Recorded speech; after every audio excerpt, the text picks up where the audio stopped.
I'm here. I'm here. Don't mind me. I'm just getting ready. I just needed a few things in order. Oh, shit. Resub. Well, in that case, let's just play that again. Get sized, you motherfucker! Audio and all, of course. Android Sunner has resubscribed saying PogChamp. Oh yeah, the new PogChamp. I forgot about that. Thanks for the resub. I picked a bad time to start, did I? Why is it a bad time to start? What's wrong with it now as opposed to you want me to shut the stream down, wait a couple minutes, and then start again? I'm not doing that. This better be worth paying me. Priceless. Absolutely priceless. Well, might as well get everyone pinged to let them know that we are going live. I mean, we are live already, but you know. So, you started the exact same time as the Pokemon concert. Oh, god damn it. I didn't even think of that. I'm sorry. If you want to watch both, or if you prefer to go watch that, then go ahead. But at the same time, I'm not going to be playing any copyrighted material, I hope. So the chances of anything getting muted here or DMCA claims are going to be a lot lower than on the Pokemon concert. So you're probably not missing much. Truly, there's no better hilarity on this platform than Metallica playing For Whom the Bell Tolls, and what you get instead is some 8-bit peaceful folk music or whatever the hell. Just... It says a lot about Twitch, but it also says a lot about our copyright laws and how desperately they need to be changed. A lot of people like to point fingers at Metallica for that sort of thing, but honestly, I think it goes well beyond Metallica. If it weren't Metallica, somebody at some point was gonna raise a stink about it. It's just how the way this fucked up system works. We all know it to be true. So, effectively, someone had to do it. Los the Medic redeemed Highlight My Message for 100 points so that he could say my name. Hello. Do you feel accomplished? Alright, let me get another drink.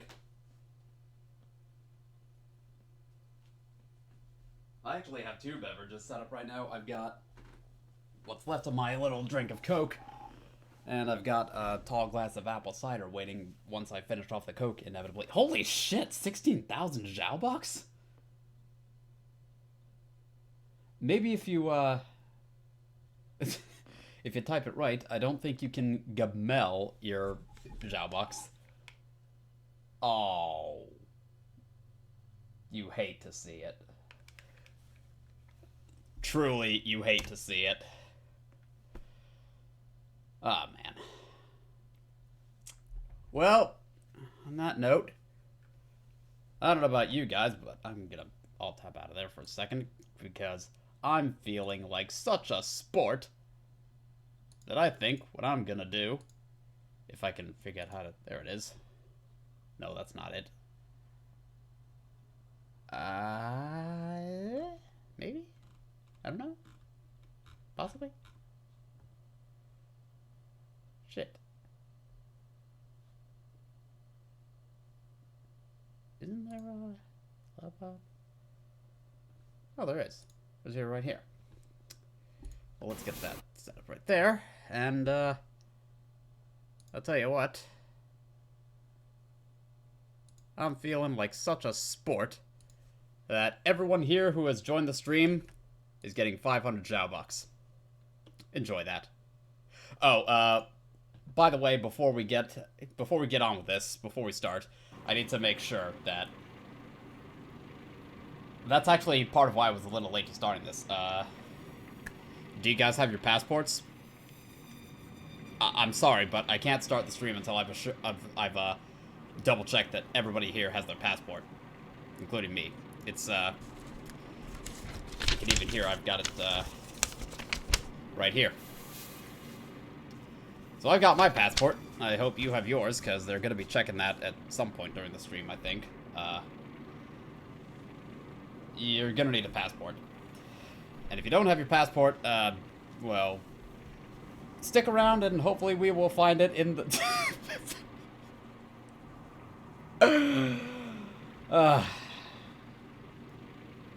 Jaeger's, probably not in on the joke. I'm hoping NewCheeseGrater's here will see this in the VOD, which he's probably watching at some point or another later in the night.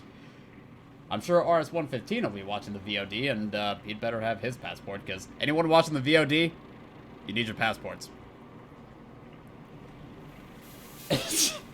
Anyway, let's get started with this. And if anyone here has not seen Half-Life VR, but the AI is self-aware, give it a watch after you watch the stream. You can find it on the channel Wayne Radio TV. It's funny stuff. Alright. Well, thanks for the vote of confidence, you piece of shit. Can't win. I mean, I haven't played this game for a couple weeks, but I still know what the hell I say I know what the hell I'm doing, even as I try and fail to land on that platform. Yeah, the long jump module is kind of overpowered in this game. I love it. I am amazed I made that. I mean, that was calculated.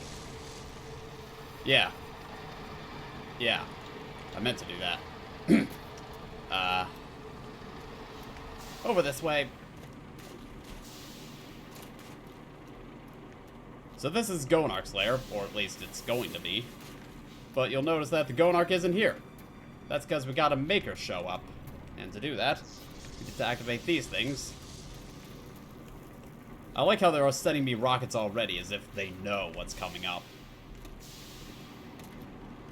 It's convenient, but how do they know that I'm gonna need rockets for the upcoming fight? Zhao pulled a sheet of paper with a picture of Foxy on it. Shut up. Shut your bubbly ass up. We got more footage of NAF's security breach. I haven't even heard of that one until now. I haven't kept up with Five Nights at Freddy's for a while, as it turns out. So that's interesting. What's that all about? I remember I was wandering around with the first time I ever tried this. Wandering around trying to figure out where the hell I was supposed to go, what I was supposed to do, why the Gonarch wasn't show. Holy crap! Well, that was fun. Not even what I had in mind, but hey, I'll take it. But yeah, I was wondering what the hell I was supposed to do, how I was supposed to get going, and then I finally figured it out, and those were interesting times, weren't they? Sorry, I left my passport at the Subaru dealership. 8 Mile. Yes, 8 Mile. Yes. Oh, look, I'm about to die. Probably underplaying that reaction. Let's get the hell away from that thing. That's the Gonarch, ladies and gentlemen. And we need to kill it. I need some... Damn it. Oh, shit. Yeah, this is gonna get messy. So, this'll be fun. Come on. There we go. And... ugh.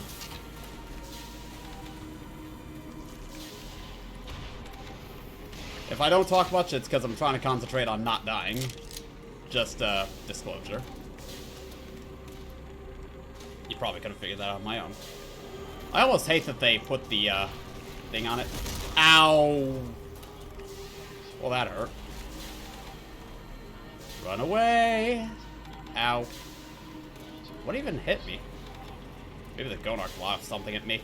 Alright, I'm just gonna hide over here for a minute, like a little baby. Because I do not want to deal with that Gonarch at such low health. Alright. Why did I even highlight this message when I know I was gonna waste this much? Well, that's on you, buddy. Ow, what the hell? Okay. Okay, something exploded. That's cool. I don't even know what exploded or how it exploded. It just kind of exploded. Interesting. Maybe that's an anti-camp strategy? I don't know. But I feel like that should be one of the designated safe spots. What do I know, though? Let's try this again with a little bit less futzing around. Holy shit. Nope, nope, nope, nope, nope, nope, nope. So much nope. That was a bad time to be out of the long jump module. Oh, fuck. Dora, motherfucker. Dora, Dora. I'm out of rockets. Shit. Yeah, they really made the Gonark a bastard to fight in this game. Ow. Okay. Come on. Yeah, killed all its babies. Nice.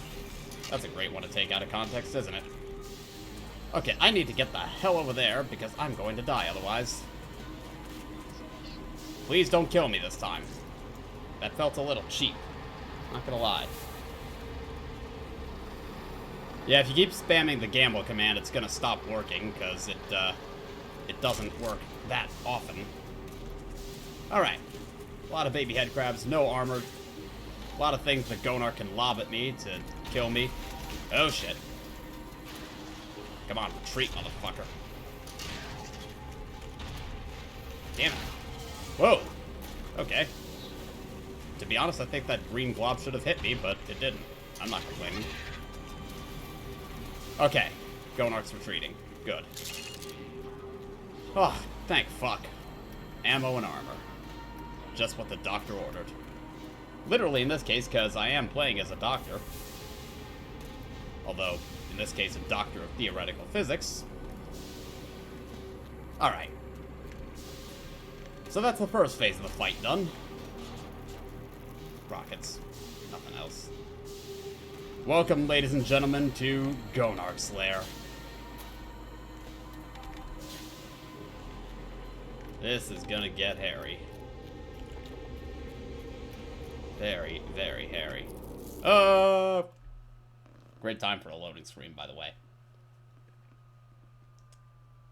Can you stream something else other than Black Mesa? You had me all hyped up before this. Oh well. I like how we had 10 viewers at the start and now we're down to 5 for some reason. This will be the last Black Mesa stream, at least for a while. Because we're gonna finish the game on the stream, one way or another. I hope.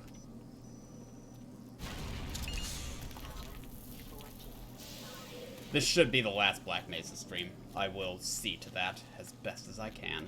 Don't think it would take me much more than this, to be honest. Alright. Okay, yeah. You can just burn.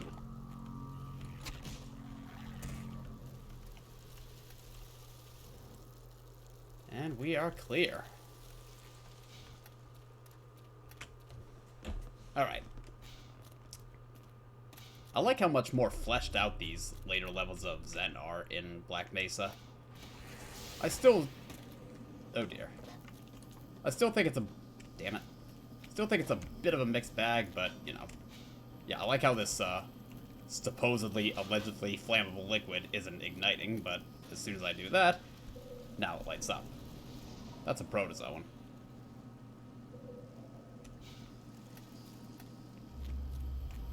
Aha.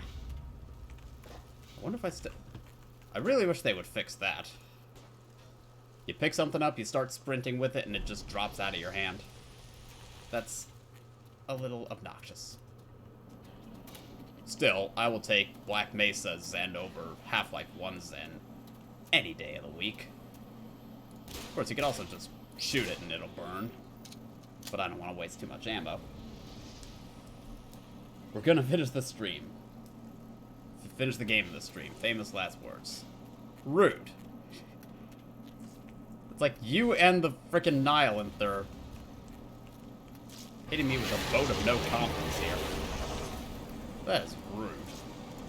So here's where it kind of looks like you're supposed to fight the Gonark from afar, but you're not. Instead, you're supposed to hit the explosives, detonate that, and run the hell away. So this fight becomes a bit of a... Yeah, I'm not even gonna bother with that. Bit of a cat and mouse ordeal. For a little bit. That was close. For a little bit of this, but still, it's... Ow. Yeah, it wouldn't be Gonarch Slayer if they didn't throw some of those at me, would it? I mean, she is the mother of all head crabs. Ooh, I'll take that.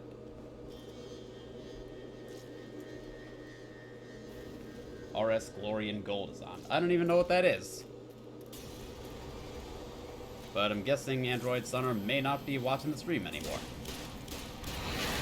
Come on. One of these. There we go. I should have used one of the flares. Hey! Rude. What? Oh, that's what fucking blew me up last time. Okay. The green goop explodes. That's not the way to go.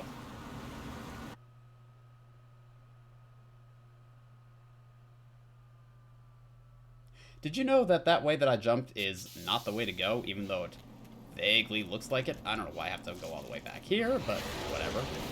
Ow. Alright. That, children, is why we look before you leap. Should have taken more than 5 seconds, or... Actually, the fact that I didn't take 5 seconds and instead glanced at it for like a second is exactly how I got killed there. Yeah, nice job. Alright. Once again, heal up the armor. This would have been a decent spot for a checkpoint, but what do I know? Then I could just try the jump again. Well, after dealing with the... At least I can do it right and use the flare this time. Oh, Jesus. Ow. Okay, where was I supposed to go this time? Oh, that way. Yeah, that's on me. Oh, hey, and a ZEV. Goodbye. Yeah, just come on over here. Sucker. Okay, not that way. Definitely not that way. Oh, there's nothing even over here. There's... Oh, actually, that is the way it's supposed to go. I thought I was doubling back on myself. No, this is the way to go. Unfortunately. And he's safe. For about 2 minutes. Not even. Yep. What'd I tell you? What did I tell you? Go, my babies! I mean, baby. Go, my babies, go! Really? You didn't? No, not me. Get the bull squid. Thank you. That's the one I wanted. Die, die, die, die, die. There we go. Oh, another one. Oh, I killed it. How? I killed it? What? How? Well, me, Splatter, just donated $25. That is an old video audio clip, isn't it? Thanks for the donation, my man. That is not a sound I thought I'd ever really hear that often on the stream, if ever.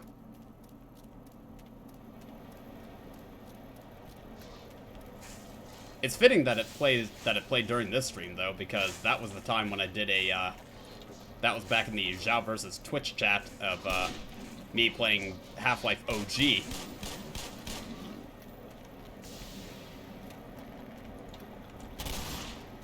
There we go. I was playing Half-Life, and I was given the blind effect, so I had to turn off my computer monitor and drop down into the dam, into the water, where there was an ichthyosaur waiting for me. So, without knowing what the hell I was doing, I just dropped down there, swung around with the crowbar, and somehow, when I turned on the computer... Ow.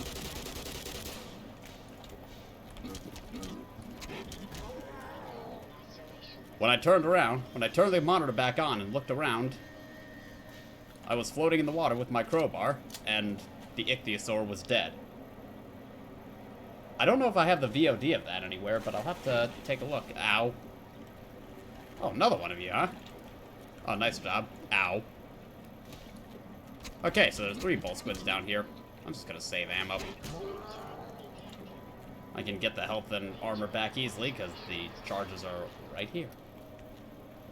Sean is back. Welcome back. Did you find your passport?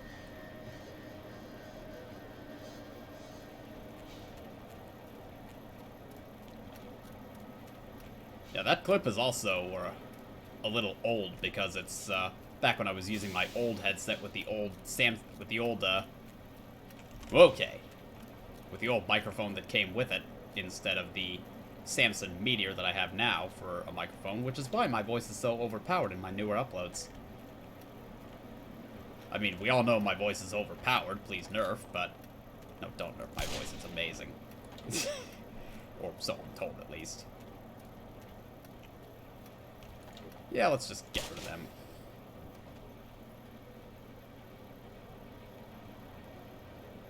Or, that particular explosive plant was just filled with confetti, because it did absolutely nothing to those Zen trees.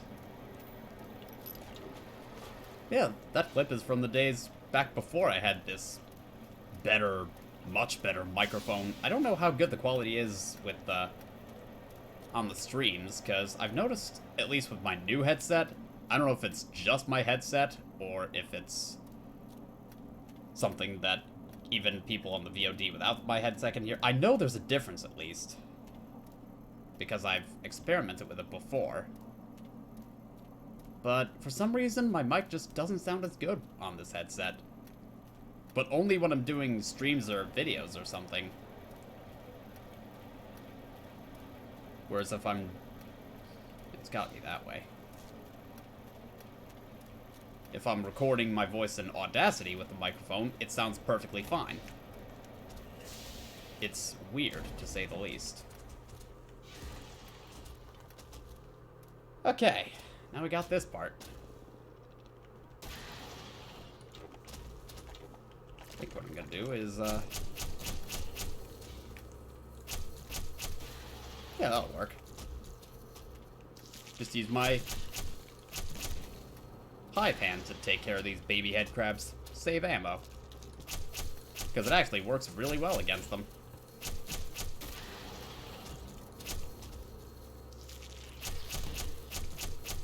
Come on.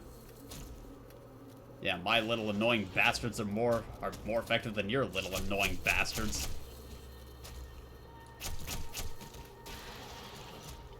Yep. We got incoming. Ow. I think I was right next to the explosion and I didn't even pay attention. Oh well.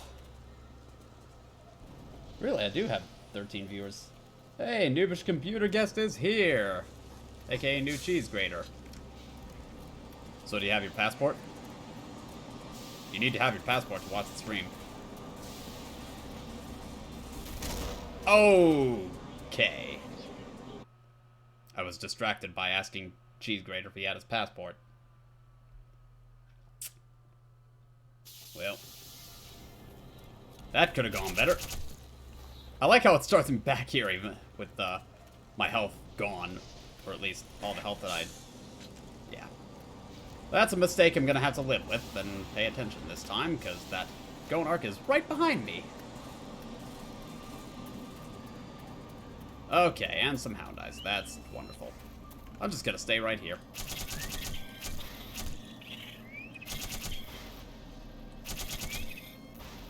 Yeah, so, how's your day going? Because it looks like it's about to come to a premature end. Good night. I do realize I'm losing a lot of health. At least I have full armor. Alright. There we go. Now, Gonarch is not following me, which is good news. But yeah, if you don't have your passport, then an alternative would be you can still watch the stream for approximately 3 play coins an hour. Uh-oh. I remember getting stuck on this part for a while, because it wasn't immediately obvious to me that you're supposed to go into this little enclosure, which didn't even look like somewhere you could go at first. I've said before on a previous stream, maybe it's just my lack of intuition on these matters, but I could also... Oh, dear. But to some extent, I almost want to say that the player guidance in this game could be a little bit better. Because some of the moments where you're supposed to go somewhere or do something are not always entirely obvious.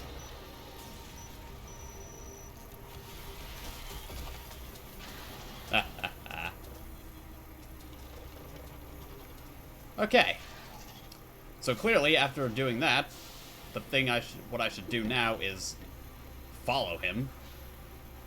That makes sense.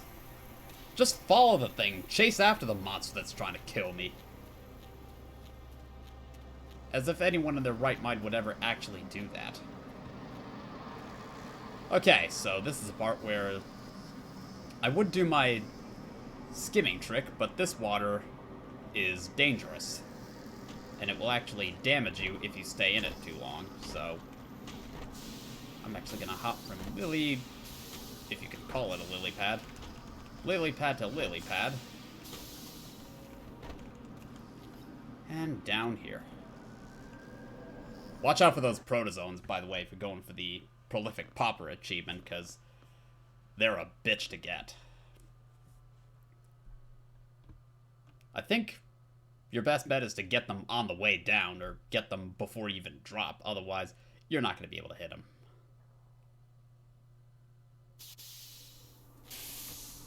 Well, you could hit him from here. Oh, yeah. You could hit him from there, but it could be a pain in the ass. I don't know. I already did the achievement. I did all the achievements. I have no interest in ever do. Okay, not that way. Little interest in ever doing any of them again. There we go.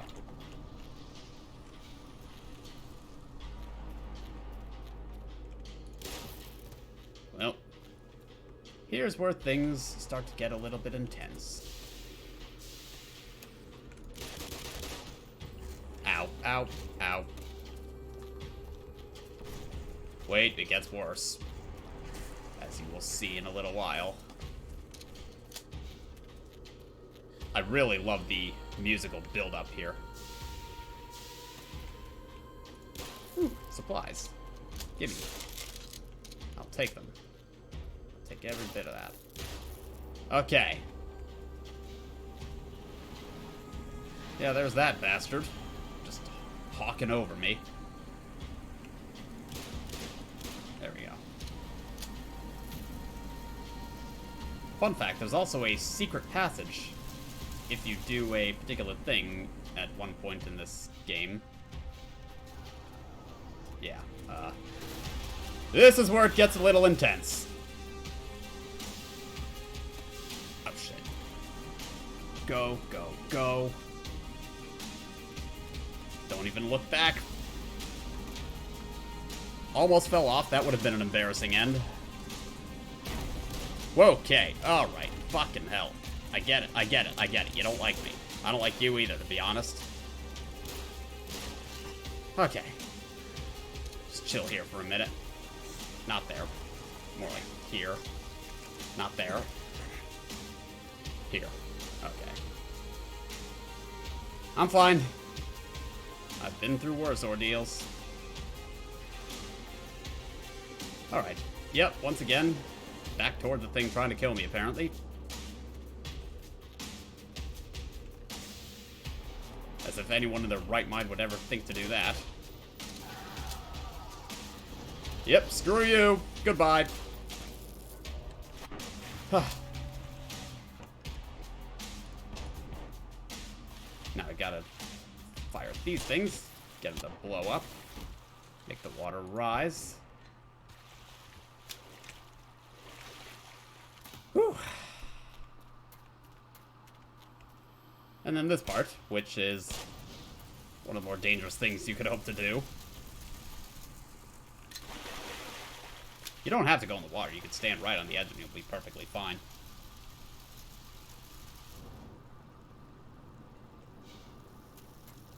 Oh yeah, some head crabs follow you apparently. But whatever. Get my health back. And we are ready to advance. Or at least ready as I'll ever be, I suppose.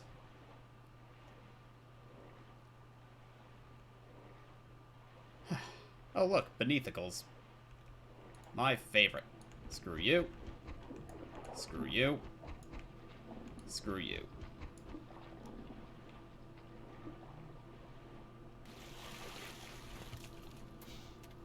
I looked through some of the questions that people had for Raging Roblox Reviewer, and not all of them are pizza place centric, which is fine. But I also gotta say that some of them are actually pretty neat questions. So it should be a good time. Both for me to answer those questions and for you to watch and listen in once I get around to doing that video, which I don't plan to delay for that long. I'm not gonna be that guy, even though I've been that guy before. I mean, how many questions are in the AMA channel still waiting to be answered? Because I never got around to that. Oops. Alright, let's just get rid of these guys, too. Don't really feel like dealing with the Beneathicals. There we are. Alright. And just go surfing, because I can. Woo! Don't have to, it's just really fun. Are you going to be officially done with Raging Roblox Reviewer after releasing that Q&A? Considering I still have at least one that I'm obligated to do, I'm gonna say no. Not yet, at least. As for when I'll be done with Raging Roblox Reviewer, the answer to that question is I don't know. If I'm being perfectly honest. I think I have to go up there at some point, but we'll get there eventually. When you see a vista point like that, you know the game's gonna make you go there eventually. Oh yeah, then you get all these head grabs which you can murder en masse.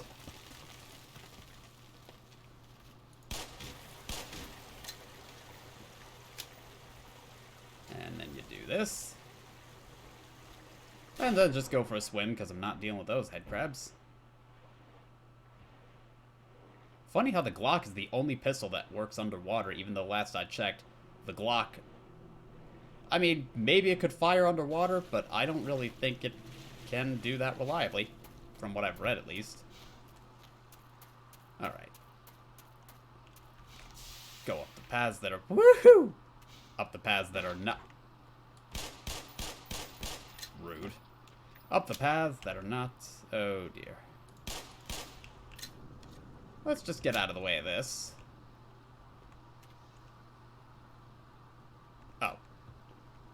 Have to pull it up first. Now it's gonna flood. Okay.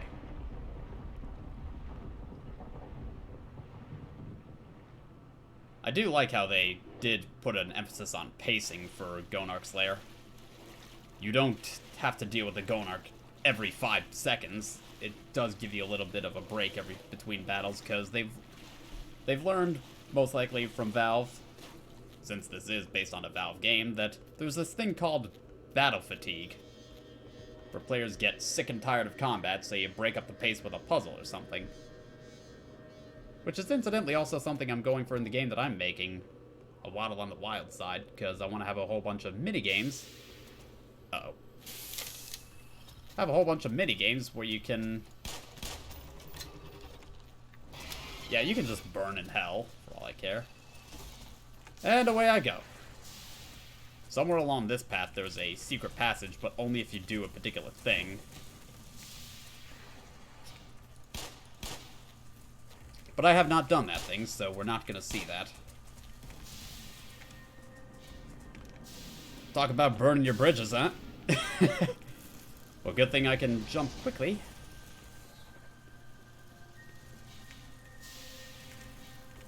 Oh. Okay, okay. Fuck. That bastard is not stuck behind. And now I have to fight him for real. I mean, her.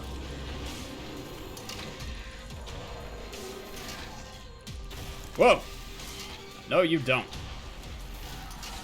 Toro, motherfucker. Ow, that was a good hit. Credit where it's due.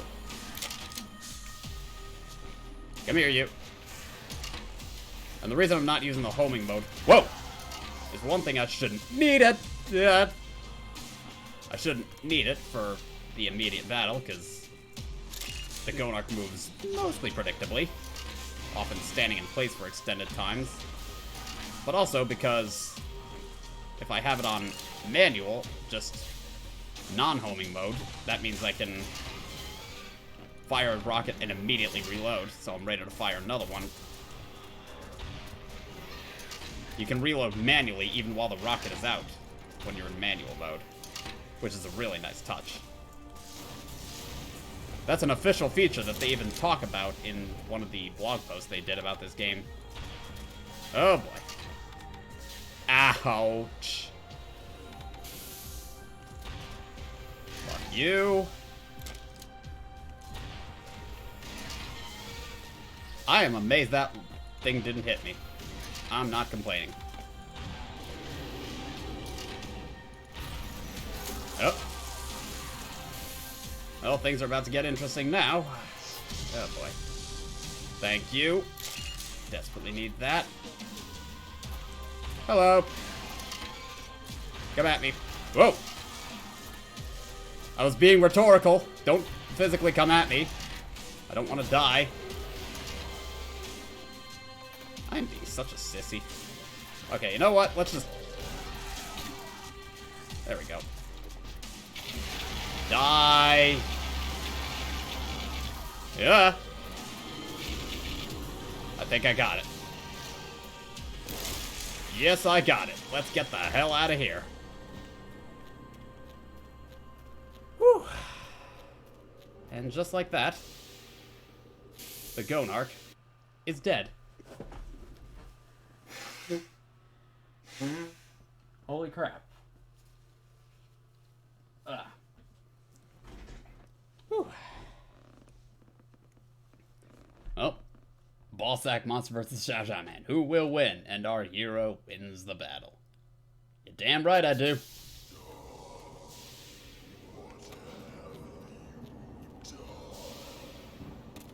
Well, what I've done is kill the Gonarch. What's it look like I've done? I can't make that jump.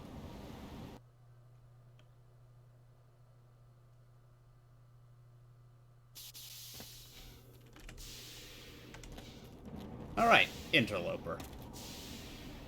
This chapter is where things start to fall apart, which, if the intention was to pay tribute to Half-Life OG, then, well done. I don't know why you would bother to copy one of the worst aspects of Half-Life, but Interloper is not fun for different reasons than Interloper in Half-Life 1. We'll get into that. So as you can see, we have an alien grunt over here beating this guy, beating this Vortigaunt, because he's too sick to work. I'm not okay with that, so I'm just gonna intervene. And you can see that the Vortigaunts are actually not all that bad, and are instead bullied mercilessly by the alien grunt bastards of this world. And you can see that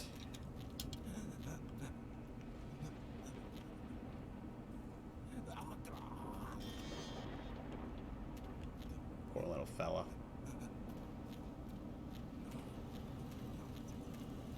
Yeah, they all just run off and hide. They won't actually fight you here. In fact, it is entirely possible to play through Interloper in this game without killing a single Vortigaunt. Which is a neat little touch. So if you want to play this game as a Vortigaunt pacifist, at least in Interloper, you can. As for why they attack you when you're on Earth, well, we'll find out in a minute, won't we? As it stands, here we are in the Vortigaunt slave camp. This is where they live. And you can see it's pretty bare-bones living conditions, even for an alien world like this. They really get the short end of the stick, don't they?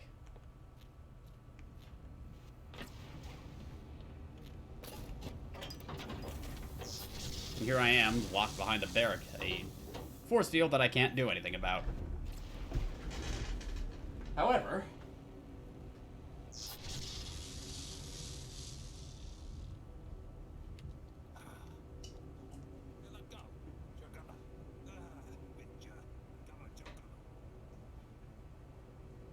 really do love this part.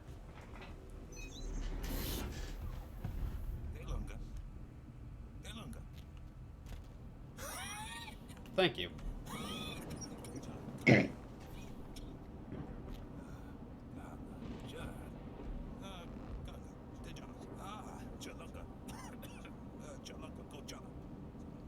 And over here, you can watch as they talk to each other and presumably argue over whether letting me through is really the best way to handle things.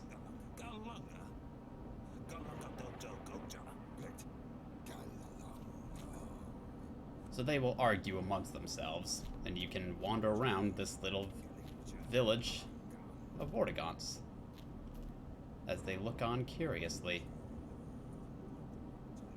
Not entirely sure of what to make of my presence. But they live and let live.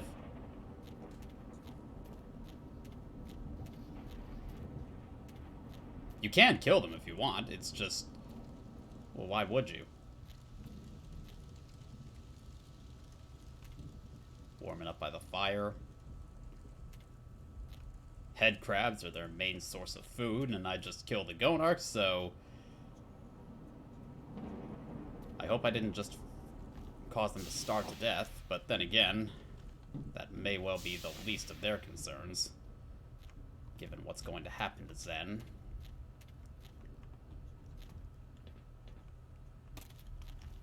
Alright. Unfortunately, I can't do my little trick in the vents, not that easily anyway. I can do it there, though, but when I'm in the vent itself, I don't actually have enough headroom to... I don't have enough space to jump and make that happen. You get a bunch of supplies here. It's, makes you worry, because that is some suspiciously generous... And you can see that now the Vortigons are starting to freak out because they know what's about to happen. And would you look at that? The alien controllers are now forcing the Vortigons to attack me. And if you want to get them to stop attacking you, well, the best way to do that is to kill the Vortigon, is to kill the alien controller.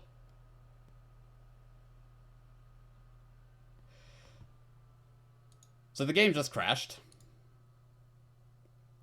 I don't know how it crashed or why it crashed. This is awkward. Alright. One moment. Firing up the game again and hope that that doesn't happen again. If the game will even launch. There we go.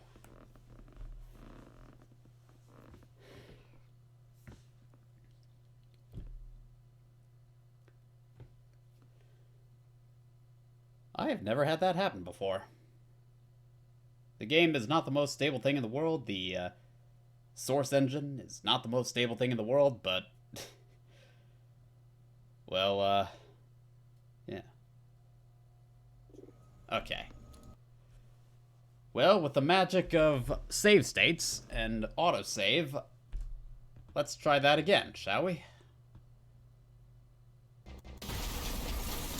Okay, so, once again, as before, kill the alien controllers, because they're the ones making the Vortigons attack me.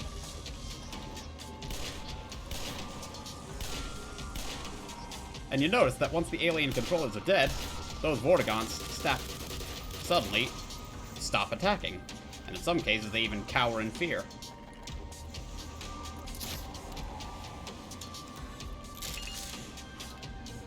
Whew. And unfortunately down here, some of the machinery blew up and Vortigon here was caught in the blast. Best I can tell, there's no way you can save him. He's doomed. The only thing you can do is mourn his loss and move on.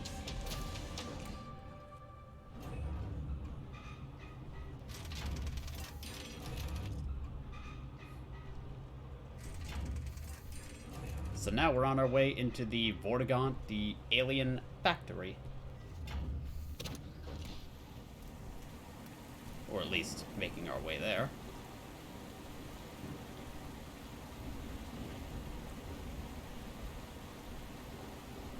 You are under my control. You want to subscribe and donate to me. The bobbing bobber demands it. Do as you are told. These are not the droids you're looking for. Anyway.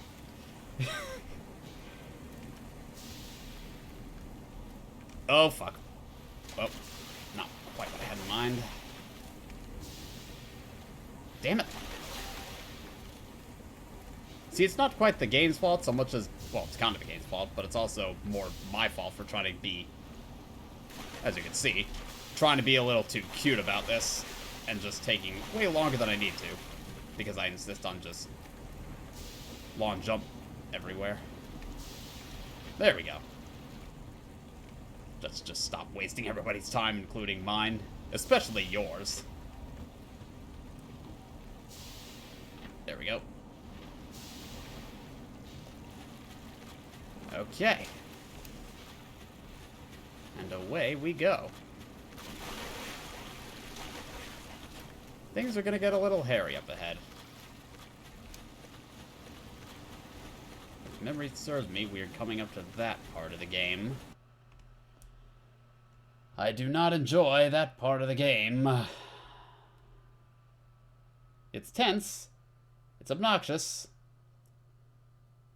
And, there's an achievement for it that was a pain in the ass to get, because they actually have a system in place to prevent you from save scumming.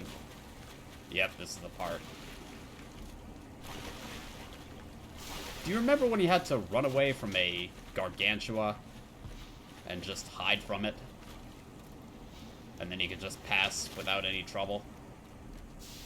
It was just that one Gargantua encounter. Well, the devs thought it would be fun to have multiple Gargantua come in after you.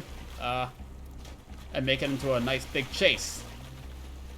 And there's an achievement for getting through this section without taking any damage.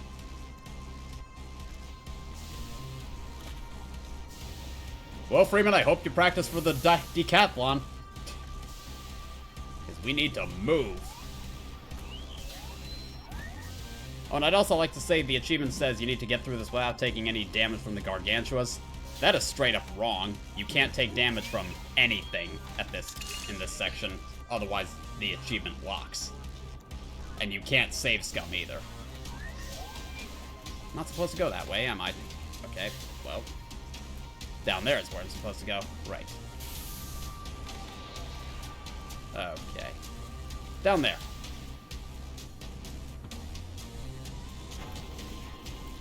Fuck you.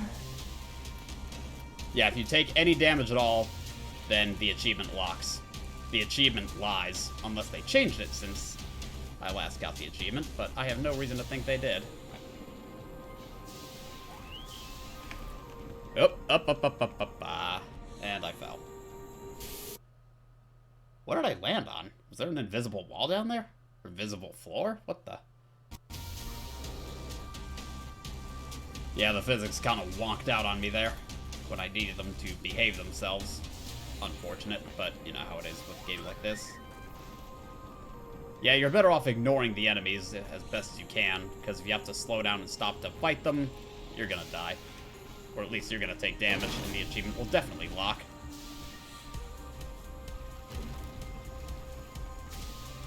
Don't bother trying to get this achievement your first time around. You are not going to get it. Not without a lot of luck. You need to know. You need to have at least a vague idea of what's coming up ahead if you're gonna go for it. And even then, the chances of fucking it up are... well, they're greater than 0.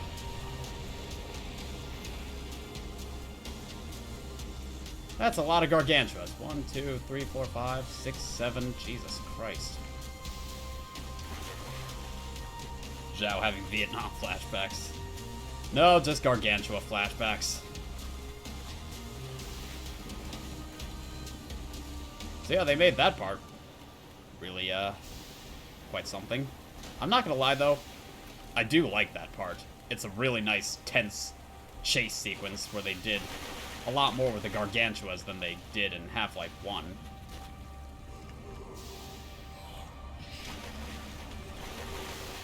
Well, it's true, I'm not alone. I've got a little Twitch audience watching me right now. Say hello to him. Everyone in Twitch chat, say hello to the Nihilith.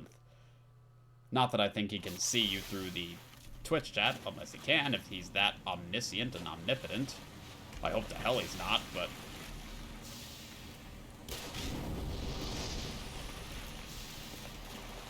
And up we go. And in we go. Supplies, I'll take them all.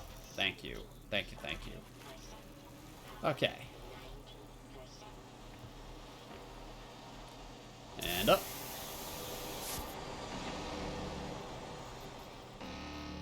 Let me through. Thanks, buddy. Where do I go again?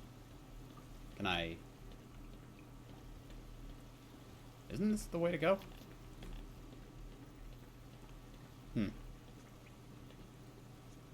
Oh, now I'm supposed to go down here.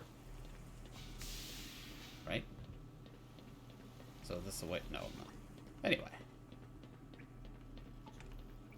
Let's just pop that, and we can get through. Now we're entering the factory, and this is the part of the game where I feel things start to fall apart. At least in my humble opinion. The gameplay loop here is... Wow, okay.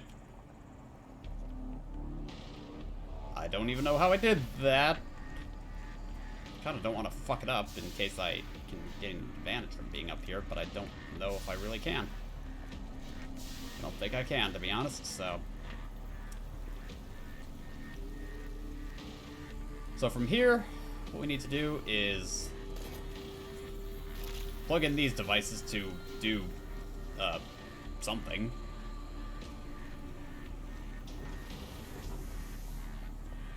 So you come here. Thank you for following Gambler MP4. Hello. And you. So you get these, you plug them in.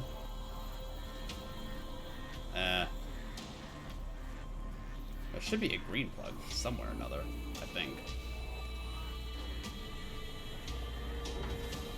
And you keep on plugging things in, unplugging things. You go to these devices like fans, ventilators, unplug them.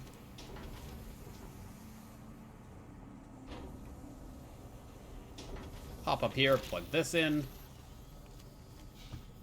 Which will let this go a little higher.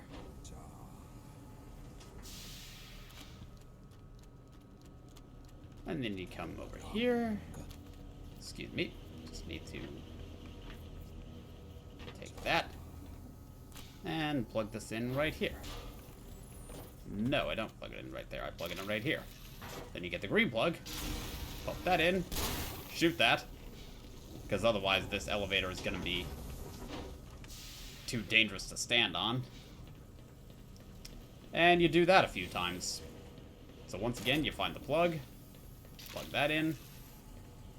Figure out where the next plug is supposed to be. In some cases, you unplug things and plug them back in elsewhere.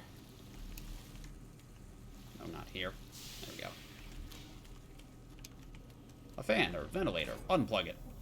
Drop down here. Plug this in. Get a green plug. Plug in the green thing. Oh, right, yeah. Unplug this. Plug it in here. Unplug that. Unplug that. Unplug that. Of course, it's gonna make me do it the proper way. Heaven forbid I find a shortcut, right? Are you fucking serious?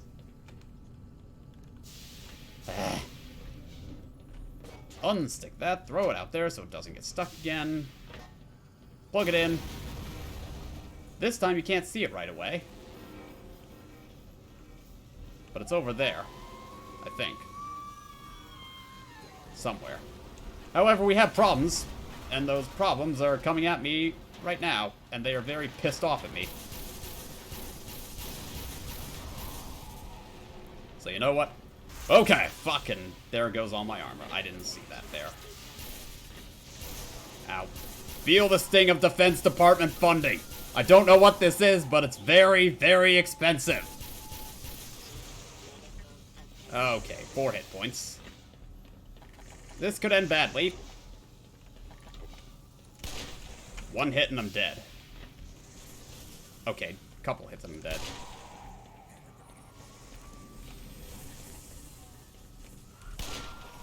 There goes another.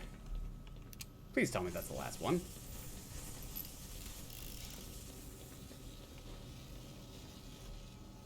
Whew. Okay. 3 hit points. Somehow I'm still alive. Over there, I think. So you can see these are red and electrified, which means if I try to step on it, I'm dead. So I need to go down and figure out where I need to go. Where it is. Ah, there it is. Alright. Destroy that. So now I can go over there. The problem is here and with... Oh, there's another one I need to get rid of. Well, this should help me. Yeah, this is right in here. Alright. Watch the fire. Don't touch it. It will burn you. And over around here, the other one.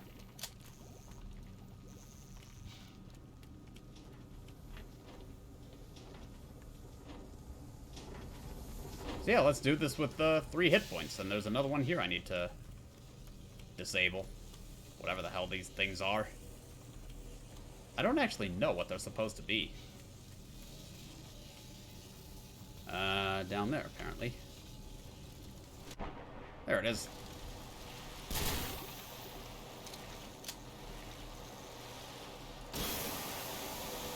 On we go. 3 hit points in a dream.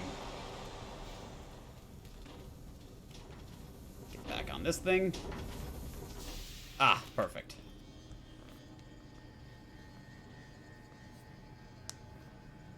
Luckily, they had these health recharging stations sprinkled around, so at least they were courteous enough to have that.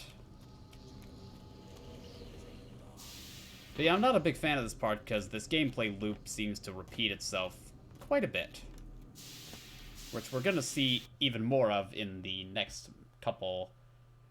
in a few maps from now. There's going to be a section that just goes on and on and on.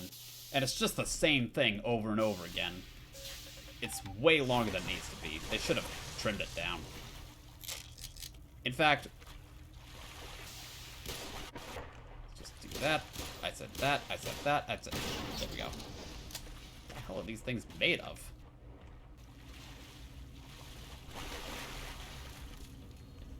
Alright. We need to go in there. However, we don't have any more of those green barrels. So what we need to do is get one of these. Gimme. Gimme. Really? You're not gonna drop anymore? Oh, well, fuck you then. It must be scripted too. I remember getting stuck on this part for a long time when I last played this because... Ah, there it is. Getting stuck on this for a long time because I thought that you couldn't get it over here or pick them up or anything without them exploding. And yet... because of that bad first impression, I was barking up the wrong tree for an embarrassingly long time. Longer than I should have, to be honest, but... it didn't work the first time round, so naturally, I didn't think it would work again. A commonly misattributed quote from Albert Einstein is that insanity is doing the same thing over and over again, expecting different results each time. Which is not a thing Einstein ever said, for one thing, and it's a bit of a cliche. Because there are some situations where that's just straight up not true. Depending on what you're doing, at least. Sometimes you can do the same thing over and over again, and you will get different results. Although there are at least definite situations where that reigns true, where you could be considered insane, because no matter how hard you try, math is not a liberal conspiracy, so 2 plus 2 is always going to equal 4. That sort of thing. Yeah, this. So what we need to do here... Not there. We need to go down here and find some plugs. Like that one in there. Plenty of puzzle solving in Interloper, at least the latter half of Interloper, for better or worse. And to be honest, I feel like to some extent they could have toned it down a little bit. To some extent. There. And in we go. But again, you'll know the part that really annoys me the most when I get to it and just start shamelessly no-clipping through it. Because it's slow, boring, and I don't really like it.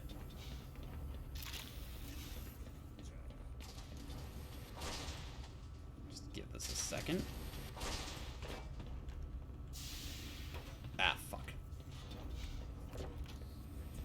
Well, at least I can get back up, right? Maybe. Yeah, there we go. Hey, there we go. Look at that. Wait, what did I do that for? Wasn't supposed to... Right idea, wrong plug. This is the plug that it came out of, and I need to bring it over here. And get the green plug here. Boom diada. Alright, here come more alien controllers. So this is gonna end well. At least I have full health and plenty of ammo to deal with them. I think I'm gonna use the gluon gun this time.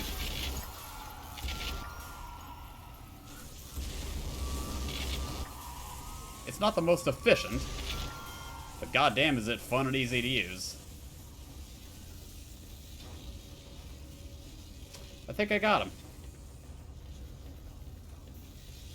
Now it's just a case of destroying these. So I can land on this safely. Down here. Get rid of this. And we're good to go.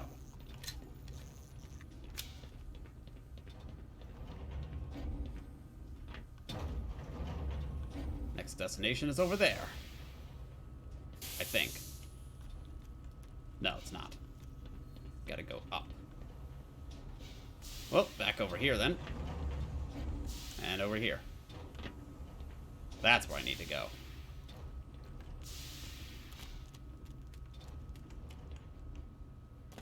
Alright. I'm pretty sure that bit of gameplay loop is pretty much over at this point. Or nearly over. To be honest, if they wanted to... There's one right there. There we go. To be honest, they could have ended it right there. Assuming there's more, but... You have to realize at some point you made your point and enough is enough. I really hope whatever I'm swimming in is not dangerous.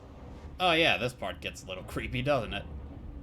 You get to see these alien grunts in this, whatever the hell it is.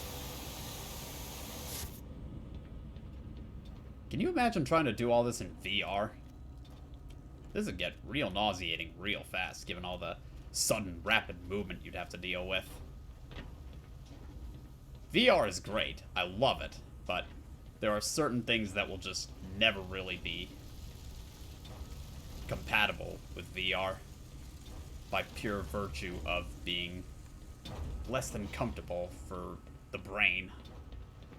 Like when your brain sees movement and tries to adjust for it, but it gets confused and angry because there is no actual movement happening.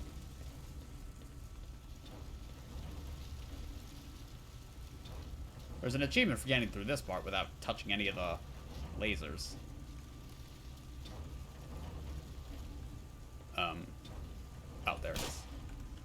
Yeah, let's just go like this.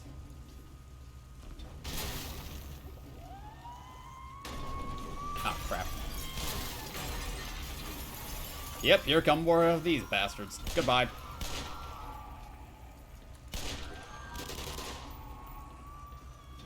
Okay. Where are you? Damn it. I'm trying to follow his movement, but... There we go. Oh, another alien controller, huh? How about I just... Oh, fuck. Oh, fuck. Going down. Okay. I was gonna say, how about I just ignore him, but that may not be in the cards. Ah, who am I kidding? It's in the cards. Let's just... take that. Thank you. And we'll just ignore him and continue on our way. Goodbye.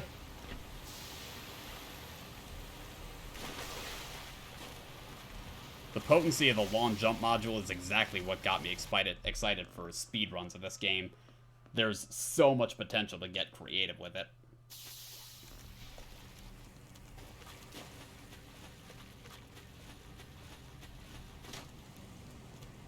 Now, we jump up here.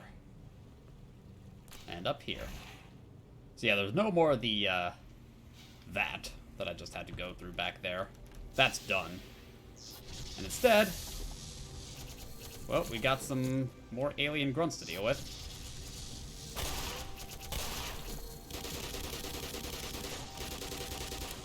That's not the end of the story, though. Oh, shit. You know what? Two could play that game. Yeah! Come on, I want to give you a taste of your own medicine. Yeah! That's not really working, is it? Oh yeah, they can jump really high. Yeah, come on, Hive Hand versus Hive Hand. Bring it. Ha! Hive Hand wins. Where's the other one? I know he's around here. Oh, great, more. I was hoping I'd get more. Wonderful. Missed. Would you stop moving? Fuckers act like you don't even want to get hit by me. That is rude.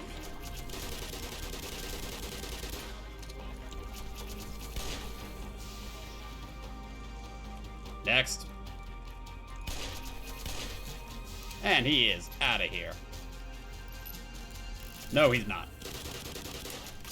Well, he's about to be.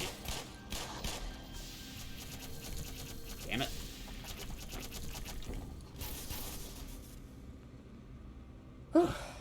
There we go.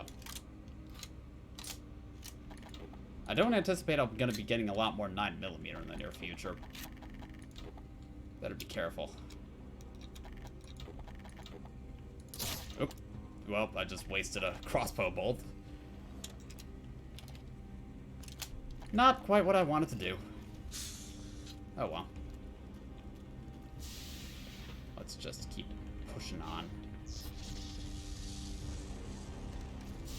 Shit, I missed. Well, there should be a way up there.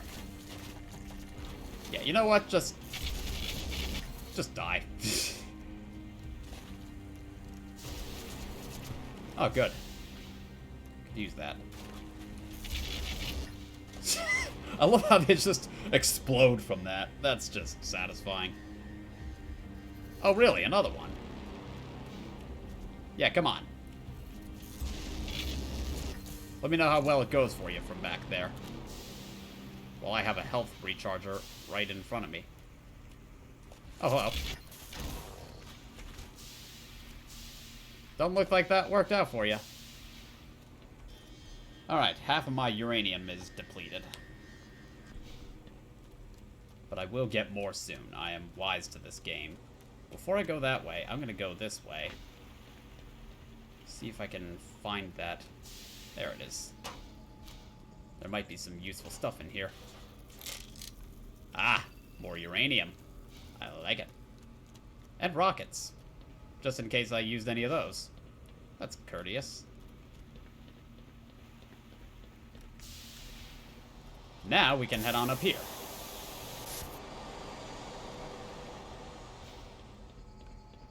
Oh yeah, this part. This is a curious part. Here you have an infinite supply of uranium. And a whole lot of these guys to deal with.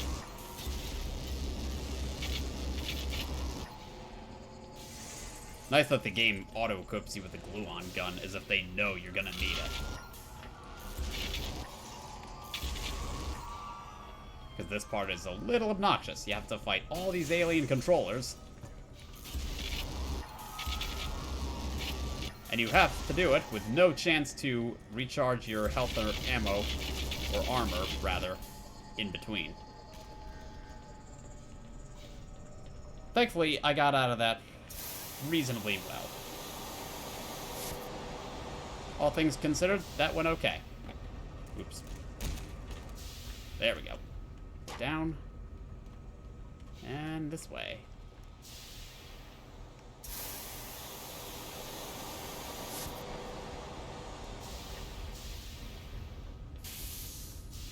And away this way. Oh, no, we're supposed to go this way. Right. Oh, that's right. We're supposed to get up there.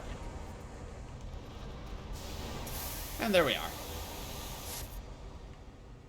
Seriously, this game would not take well to VR. There's just too much sporadic and quick movement that would really make your brain melt and cry and weep and beg for mercy.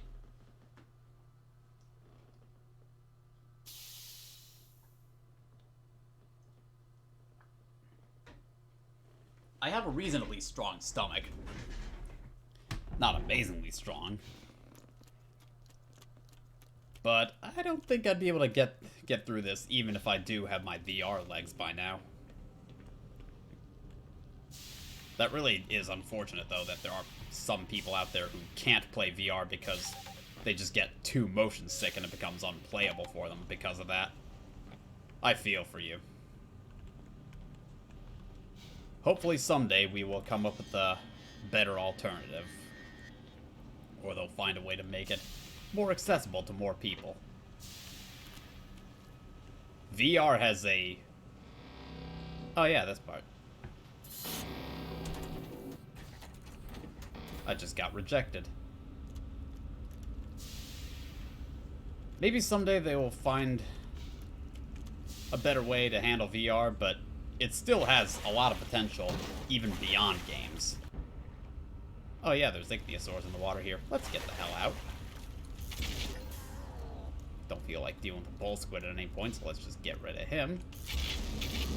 And them.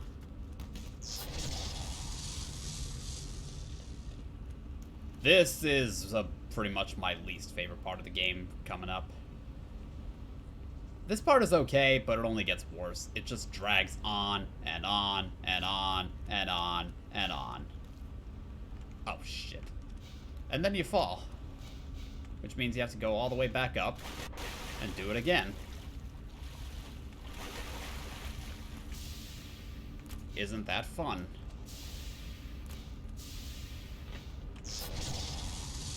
There are teleporter checkpoints sprinkled along the way, but one slip and down you go. So if you were right next to the, what would have been the teleporter checkpoint, too bad you didn't make it. Back down you go, start all over.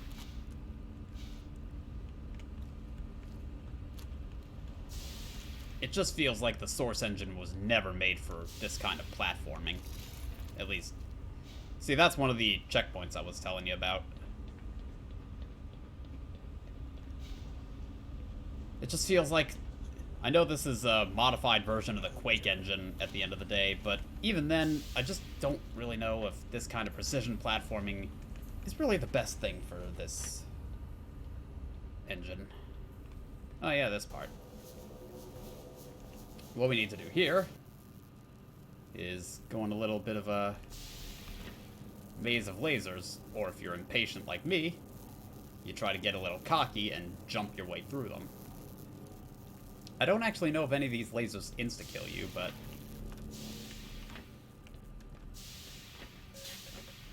like I said, I'm not a patient man with this kind of thing, so...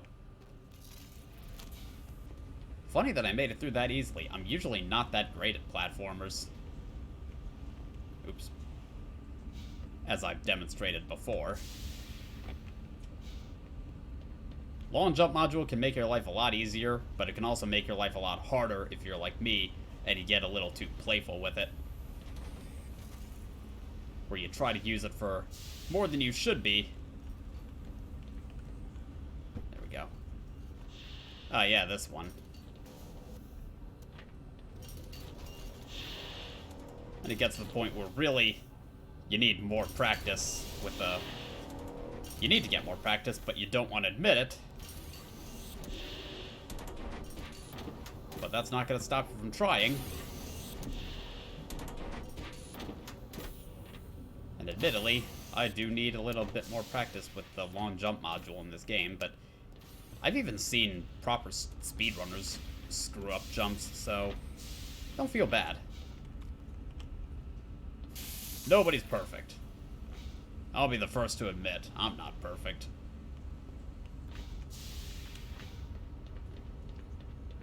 Alright, is there a way I can go around there? I don't think there is. So instead, we need to get down under here. Don't fall off.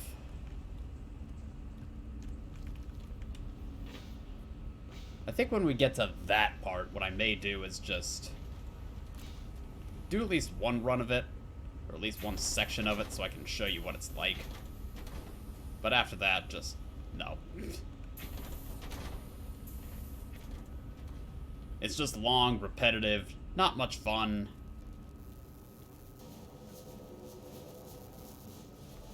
And this is one of those parts that's a little bit obnoxious. Go through here, and it detects something that may be wrong with this particular module here. And so it's taken into this inspection room, which of course is covered with lasers. The floor is lava. Lasers. Lava lasers. Laser lava. Incidentally, if laser lava is not a thing, somebody make that a thing. So this becomes a platforming puzzle in itself, where you have to jump around here while you dodge all the various inspection tools.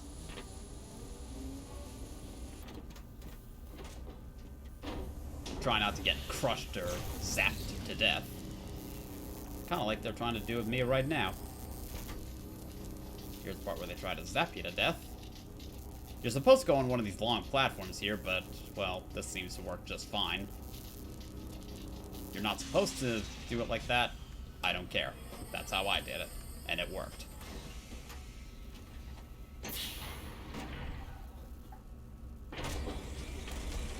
Oh yeah, this part. This is all kinds of fun, isn't it? And lasers! I like how there's always a convenient platform or something for you to stand on so you can just dodge all of this.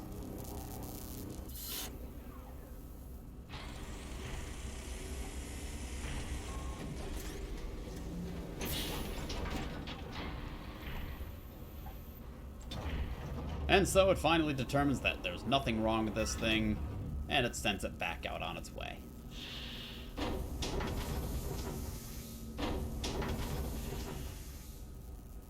However, we are not going that way.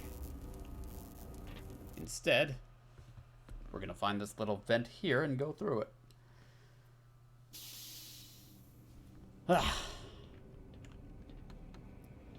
Yep, one of these, which I don't need because I'm already full health and full armor. Okay, this part. Yeah. More alien controllers to deal with, but this isn't even the worst part, in my opinion at least.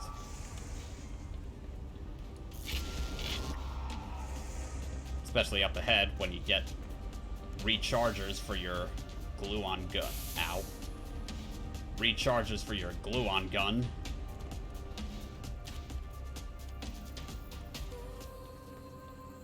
At least further up ahead. You will have an infinite supply. And you're gonna need it, because look at all these alien controllers. Incidentally, this is also one of the parts of the game where it's actually really hard to get through here without killing any Vortigaunts. Purely because they tend to get in the line of fire a lot. They just happen to be in the wrong place at the wrong time, or you mistaken their attacks for an attack from an alien controller. It can get messy really fast.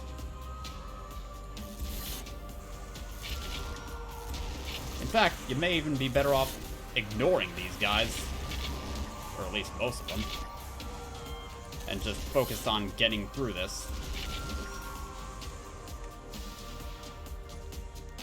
I made it through here. And yeah, wouldn't you know it, I made it through that without too many problems. How do you like that?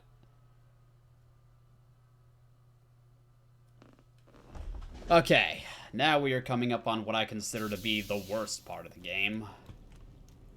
Because it just drags on, it's too long. It's not very fun, but you're made to do it like 3 or 4 times before you can advance.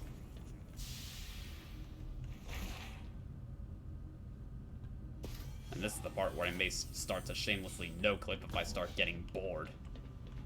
And believe me, the odds of me getting bored at this section are going to be reasonably high as we shower together. I agree.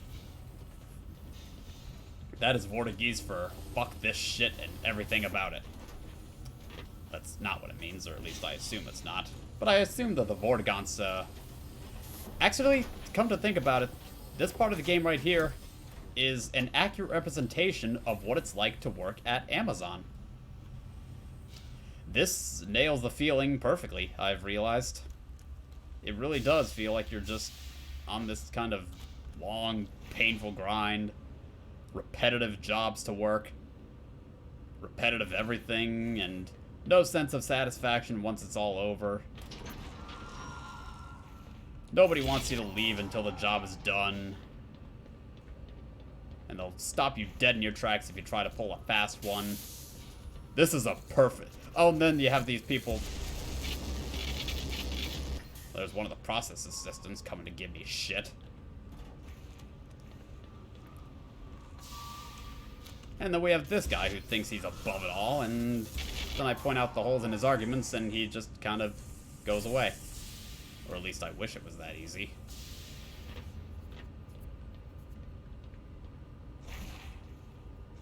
So as if these alien controllers are not bad enough, you get to this part of the game where you start having to deal with alien controllers that have shields, and you need to destroy the shield generator.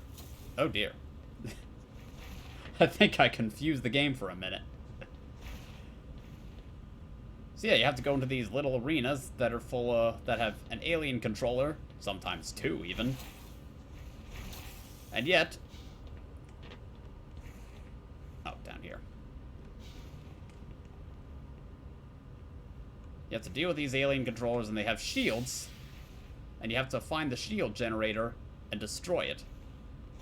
And get completely lost and not know where you're supposed to go next. And then fall. And live when you otherwise would have died. Doesn't matter, I could just do that and reload a checkpoint. I was aiming for the jump pad that was on that little platform. Didn't work out too well. Alright. It's also one of those parts where it's a little... It's not entirely obvious where you're actually supposed to go. I don't see anything here, so this isn't it. And yet you can walk along this platform, which the game does make you do a bit.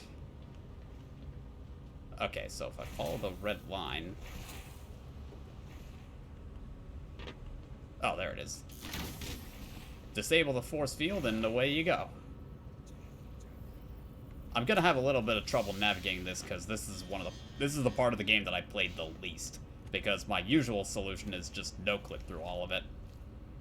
If you do get bored of this part, as I'm probably gonna get bored of it. See, this is one of those spots right here where you have to go around, find these covered shield generators, destroy them, and then kill the controller, and deal with the alien grunts that can come out of these everywhere.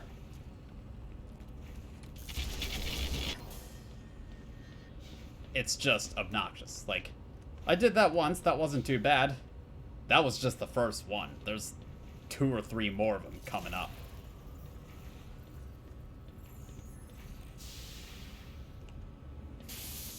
And there's the recharge station right here. I feel like I'm going to be visiting this thing a lot. It's just a bad part of the game. I really, really never want to deal with it. It's one of those... It's like a chore that I always just put off. Or better yet, just not do it at all and find an easy way out. That's where I need to go next. I need to disable that force field, but I can't go that way.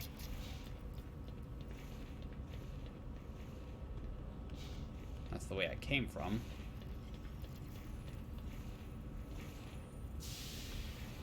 That's not the way to go. And so you drop down, you get lost a lot, and it's just... It's a slog. This part of the game is where everything falls apart. It's just boring.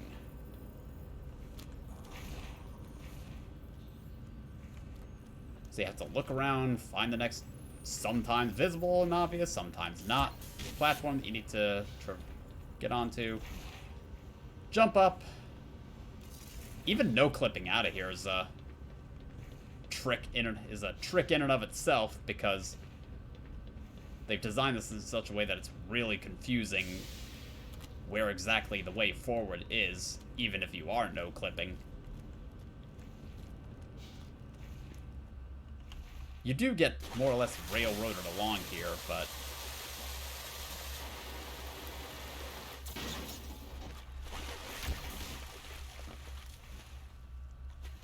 here. Now we can jump up. And then this part where you have to do it again. So there's, what, 3 doors there?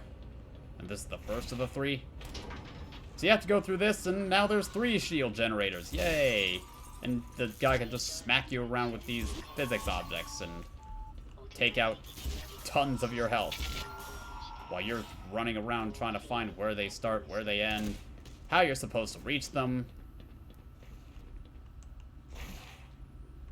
And I'm gonna struggle a little bit with figuring out where to go, because again, this is not a part of the game that I play very often, if ever. That is not what I wanted to do. Don't touch the lasers. They kill you. At least the checkpoint was courteous enough to... This part is kind of neat, at least, because you have to figure out where in the opening you need to do that, and time it so you don't get hit by the lasers. That's kind of neat, at least. Although it's very hard to get through that without hitting the lasers.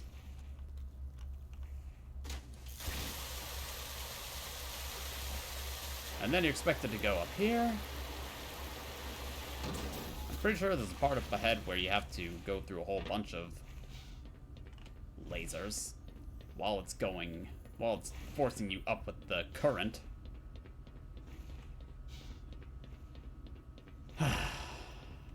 Right in here. And then destroy that. And we can go in here.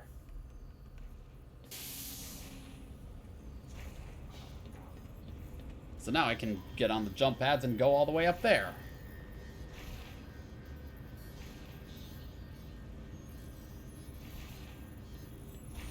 And that seems like that should be decent enough, right? Nope, there's still more. And yeah, that's not even all of them done either. Because you still have to do the other ones. There's 2 more you need to do. Isn't this fun?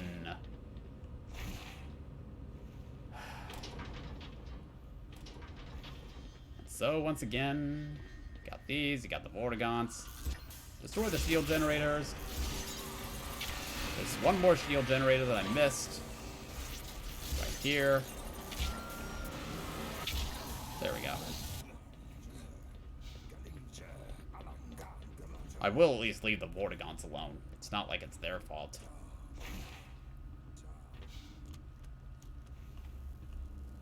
And then I have to drop down here, dodge the lasers so I don't get hurt, if I can help it. Blast that, blast that. And now you're supposed to get up here, swimming along here without touching any of these lasers. Which is admittedly not that difficult. Even though I did take a hit, but I could have avoided that fairly easily if I were a little more careful with my positioning.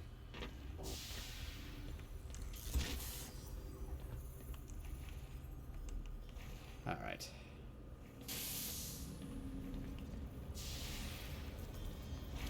Do you see this area, Twitch chat?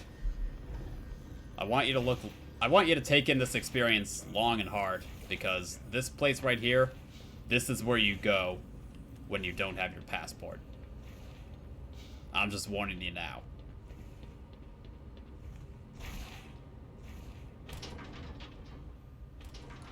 Which makes you wonder, well, why am I here if I do have my passport? Well, I'm doing this for your benefit, not mine.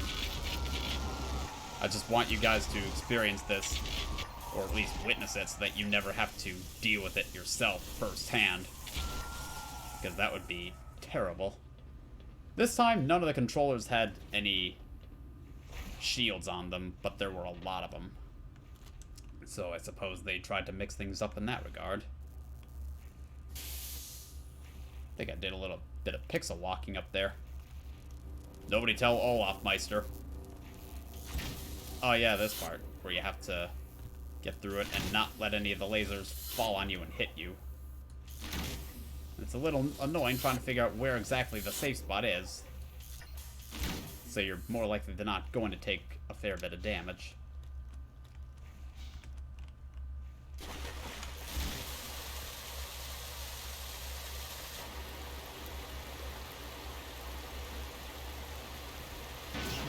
Please tell me we're done with this section. I really don't want to do with this anymore. Not there. In here. Please tell me we're done. But you see what I'm talking about? There's just... it's unnecessary. They could have cut out 2 or 3 of these and it would have been fine.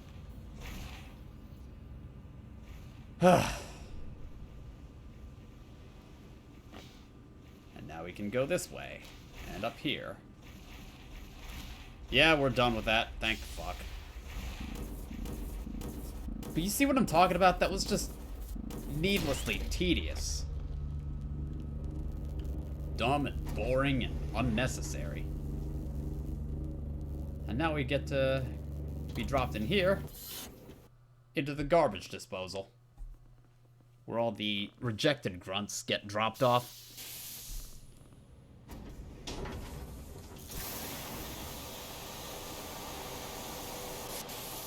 This next part is a little bit of a drag, but I'd still argue, at least from my personal standpoint, that it's not quite as bad as the part that I just got through back there. That was just long, boring, tedious.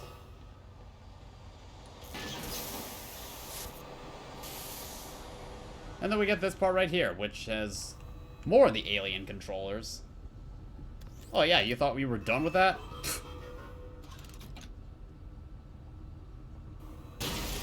We aren't done with that yet. So now the shield generators are protected.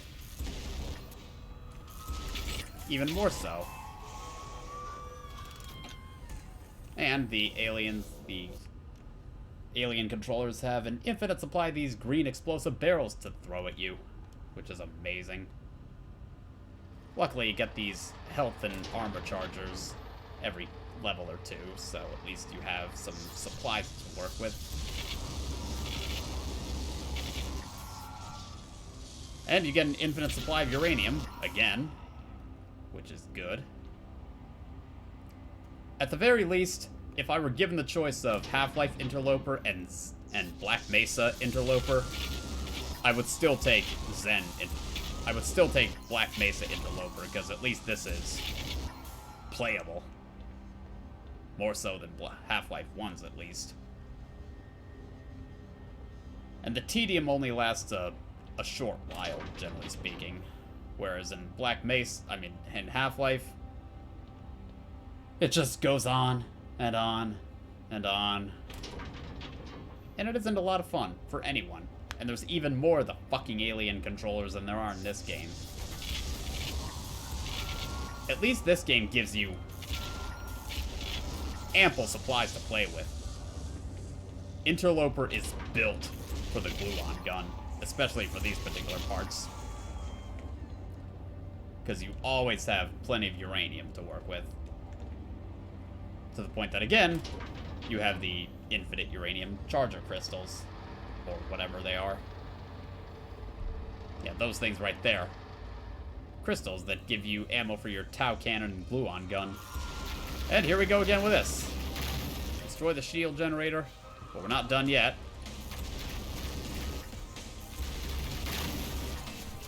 Oh yeah, there's alien grunts that they throw at you, just in case you're not having enough fun. No, that one's already gone. I don't even know what killed me. That's cool. But now that I've been killed by that, we gotta go back and do it all over. Well, I've seen worse checkpoints. I thought I was put back a little further than I actually was.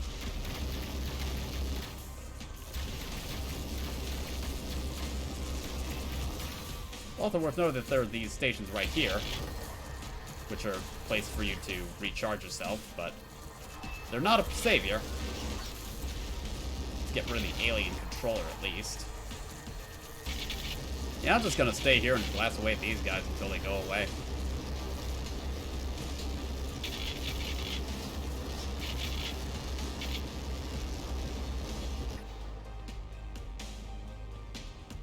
Well, if he's not gone, he's at least really good at hiding.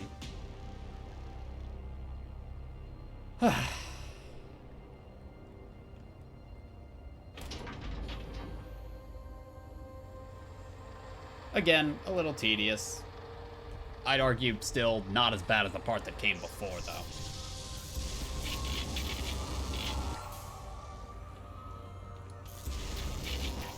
I really do love that you get proper mileage out of the glue-on gun in this chapter. Because the glue-on gun always felt like that one gun that you never use in Half-Life because you're always afraid you might need it later, and you burn through ammo fast, despite how powerful it is.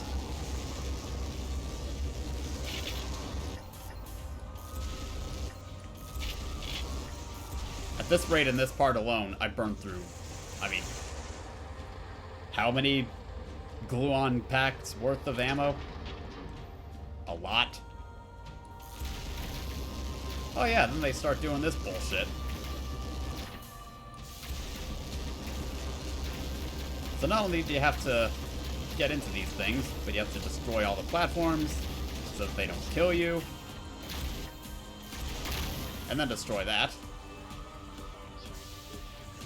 While these guys are throwing these barrels at you, no less. Well, less. I mean, you do get the sound cue for when they're about to throw one.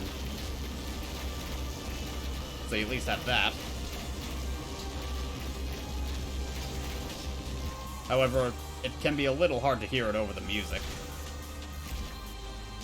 But at least the music is badass to match. Okay, I actually don't quite know. Oh, there it is. You can crawl under that. Right. Get rid of you. You. Yeah, I'm just gonna stay here and get rid of that. Nope. And in you go.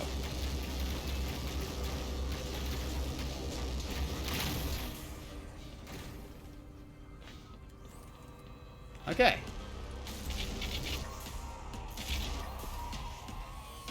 And with them gone, we can move on. You have to kill all the alien controllers in those particular sections because they're holding the elevator, blocking you from advancing. And here we are. This part. I like how there's this nice long moment of nothing to give you a false sense of security.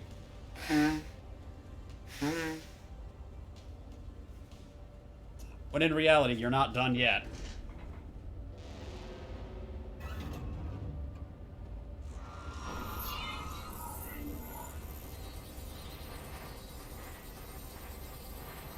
Because right here is where the alien controllers make their last-ditch effort to kill you.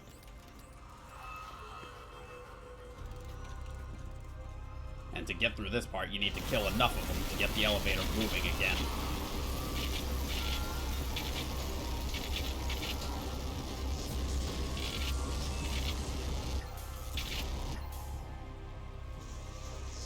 And that's it. They're gone. No more alien controllers from here on out. Thank fuck for that.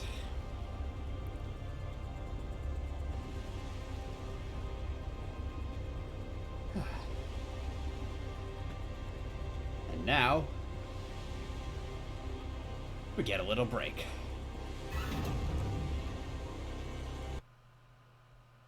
Yeah, this game can get brutal sometimes. I'm not even playing on the hardest difficulty. I'd probably be dead by now if I was. More times than I already am, that is.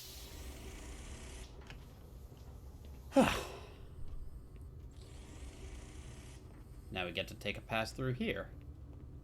And I like how they talk about in Half-Life, and this game too, that quite a few handsome specimens were collected from the border world before the teams started being collected themselves, as you can see. And when they said that the survey team were starting to be collected themselves in Black Mesa, they weren't kidding.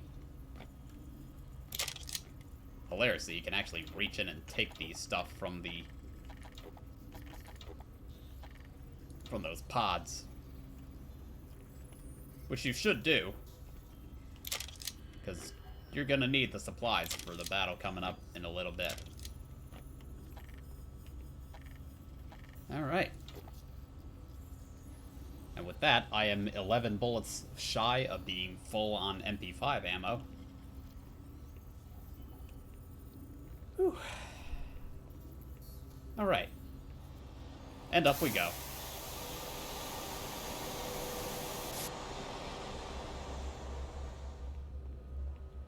And over here you can recharge your health and ammo. Big old portal over here. Charge your health, charge your armor. In this big old pool and the giant thingy there. And take a good look, because that's the last of those you're gonna see. There's something very eerie about going through this section and having no enemies to deal with.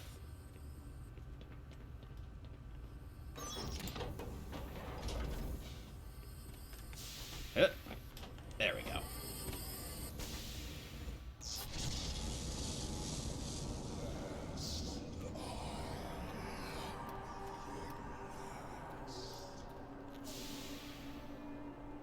All right. We are at the end of the game here. That portal will take us to Nyland. Oh, shit. Well, I can't do that without full health and ammo. Goodbye! Can you imagine if Freeman was such a perfectionist that if he took one tiny bit of damage that he decided that he can't do this anymore? It's like, oh no, I got a paper cut. Well, better commit harakiri.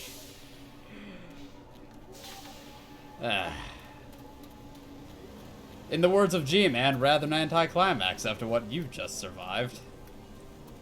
Alright. Here we go.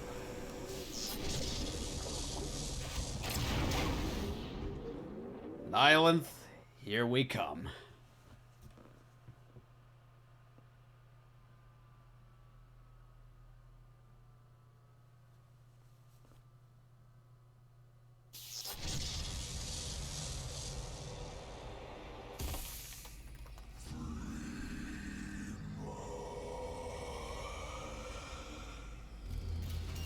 Here we go. There's an achievement for this particular battle, in fact, called Late for Work, which... yeah, fuck you. Which you can get by killing the Nihil in 4 minutes or less.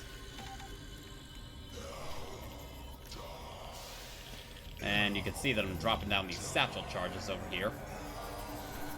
There's a reason for that, which will become clear in a little while. But for now,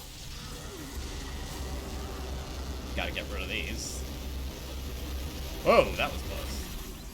Oh, and don't worry. Nihil doesn't teleport you to some other dimension as a bullshit tactic. I think I missed completely. Yeah, I did.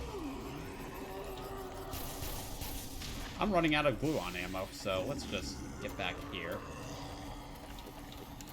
Oh, yeah. So, let's review. Zen was good. Gonarch Slayer was alright. Interloper was a mixed bag. Nihilinth makes it all worth it. Oh, dear. This fight feels a lot more fun and involved, not to mention fair, than it does in Half-Life. In Half-Life, the fight is just bullshit. If you ask me, at least. I'm not saying anybody asked me, but whose stream are you watching here? Oh, did that hurt, buddy?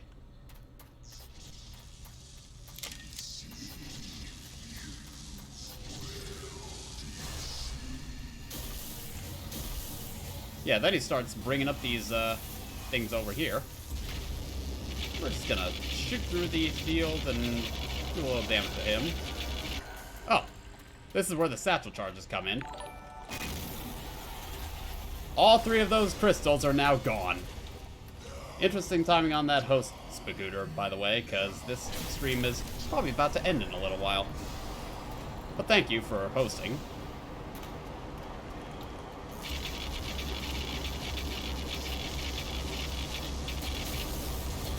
Do as much damage as I can to this bastard. And yeah, it is entirely possible to beat this guy in 4 minutes. I've done it. Oh boy. Yeah, your shield's facing the wrong way, buddy, just so you know. Ow.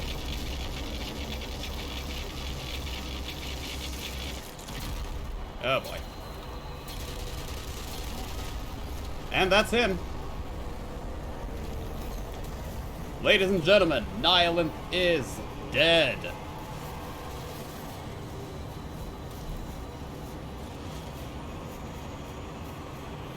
Whew.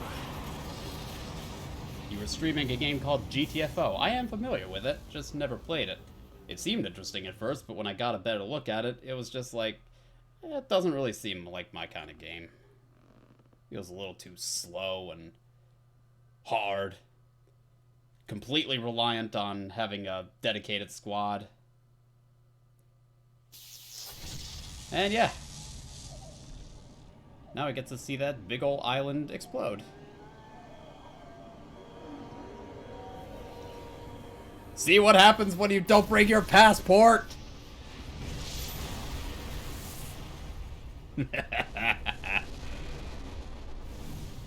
Feels good. Gordon Freeman in the flesh. Or rather, in the hazard suit. I took the liberty of relieving you of your weapons. Most of them were government property. As for the suit, I think you've earned it.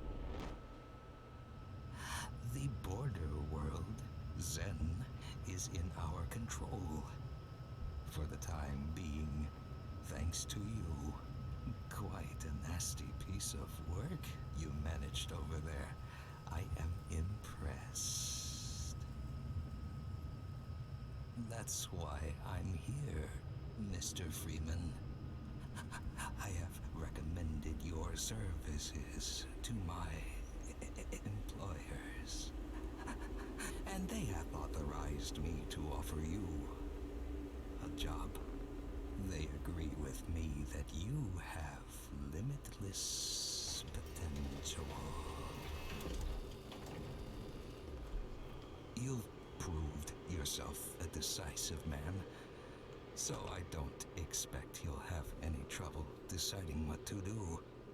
If you're interested, just step into the portal and I will take that as a yes. Otherwise, well, I can offer you a battle you have no chance of winning. Rather an anticlimax after what you've just survived.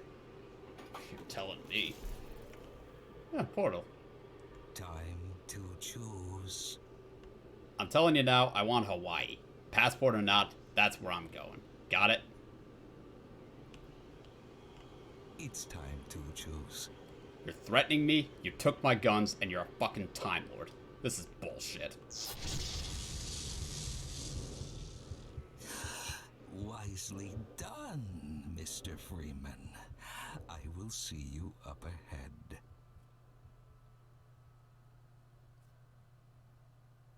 And that, ladies and gentlemen, is Black Mesa. Awkward thing is, I almost thought that it would take a little more than just shy of 2 hours to clear through this whole game, but I mean the rest of the game, because I got through Gonarch Slayer, Interloper, and Nylon in just shy of 2 hours. Not too bad, all things considered. So, Zen in Black Mesa is a solid 3 or 4 hours worth of content, depending on how fast you get through it. I would say it's around the 3-hour mark if you know what you're doing. 3.5 or 4 if you don't. And it also depends on how much of the atmosphere you want to take in and how many shortcuts you take. But hey, wouldn't you know, I actually managed to get through that bullshit part without actually no-clipping. As tempting as it was.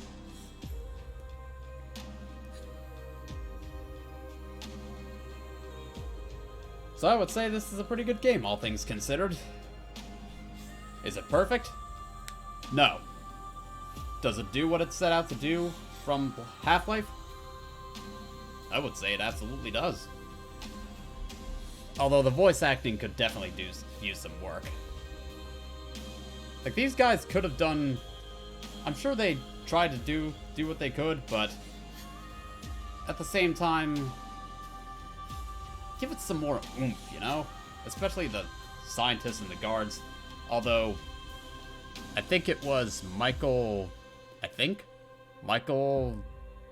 Sorohas? Whose name I'm probably mispronouncing?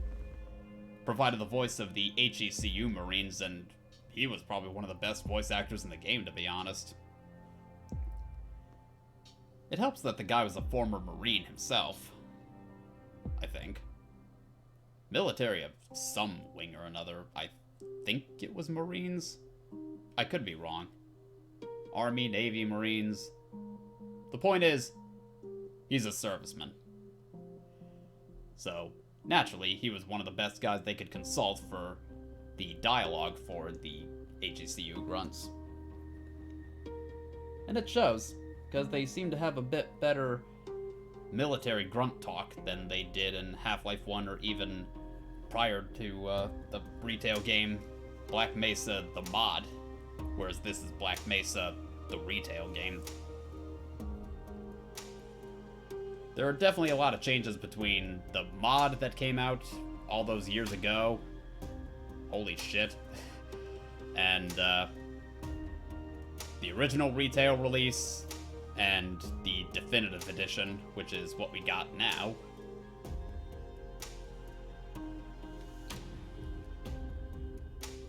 But I can definitely say that there was one part that was definitely cut for the better.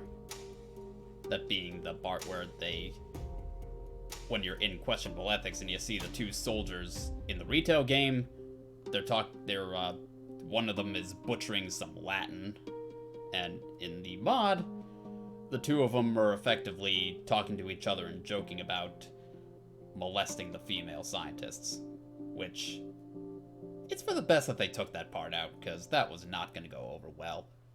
Especially not if they're going to go for a full Steam release that people would pay money for.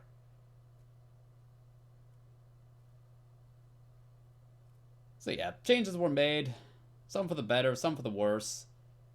It took Zen a long fucking time to actually come out. But if you ask me, it was for the best that they took as long as they did, because I gotta say, oh, before I get out of this, I might as well show you this one more time. Really quit? I don't suppose you'd reconsider.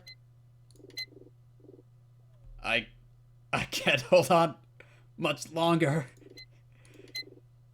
Don't be a fool. Don't leave. I'm with the science team.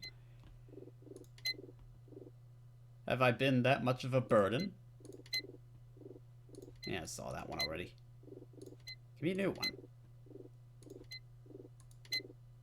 Shutting down. Attempting shutdown. I don't suppose you'd reconsider. And I like how a lot of these are quotes from the original Half-Life. Like, have I been that much of a burden? Or, I don't suppose you'd reconsider. Those happen if you tell a scientist to stop following you. So that's a cute touch. Yeah, let's get out of here. So the awkward thing is that leaves me with 1 hour. And I don't actually know what I'm going to do with that hour. Or if I should just end the stream right here, right now. I genuinely don't know what I would play next. I had one idea for what I could do next, but... well, I don't have that lined up just yet. Which is a little frustrating. But, you know...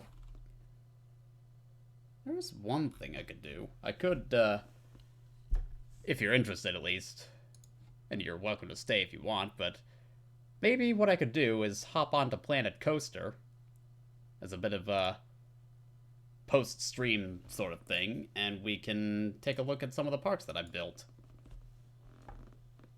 Now, why not? Suppose for now, as a little bit of a post-mortem, I will go into Planet Coaster and show you around some of my parks. Some that I did for the campaign, some that I made of my own volition. Some of you may have even remembered the streams that I did a while ago with, if it's actually going to pick up the game, which I hope it does. There it is, okay.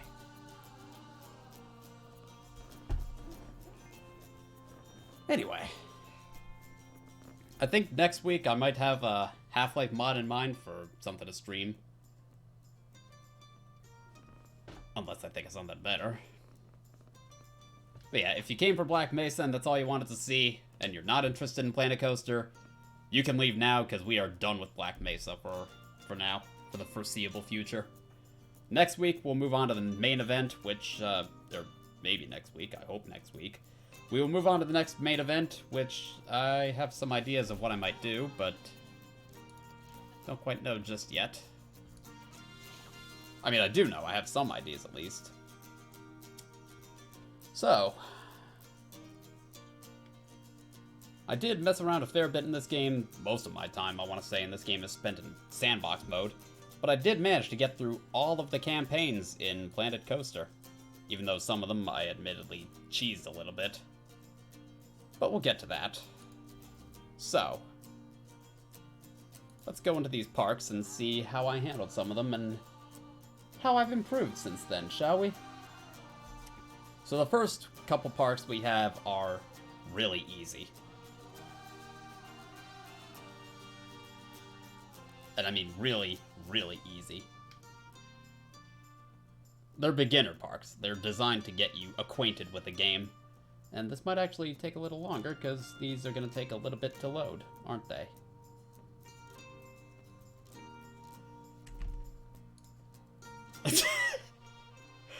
Oh yeah, I had this as a thing for... yeah, that's just where I decided to leave the camera when I did that. Alright, so over here we have... actually, a pretty nice looking coaster. Is this yeah, it is a Steel Vengeance. This is a Steel Vengeance coaster that I made and I called Dingley. I can tell that I've made this for a stream because I would not have called it Dingley. Wow, this is really lackluster in terms of stats compared to what I'm capable of now. But then again, I was still just starting out with this game when I first started doing this coaster. I was still learning the ways. It's not a bad coaster per se, but... oh, and look at this. Over here we have Real Reason to Die. Is this the original, or is this...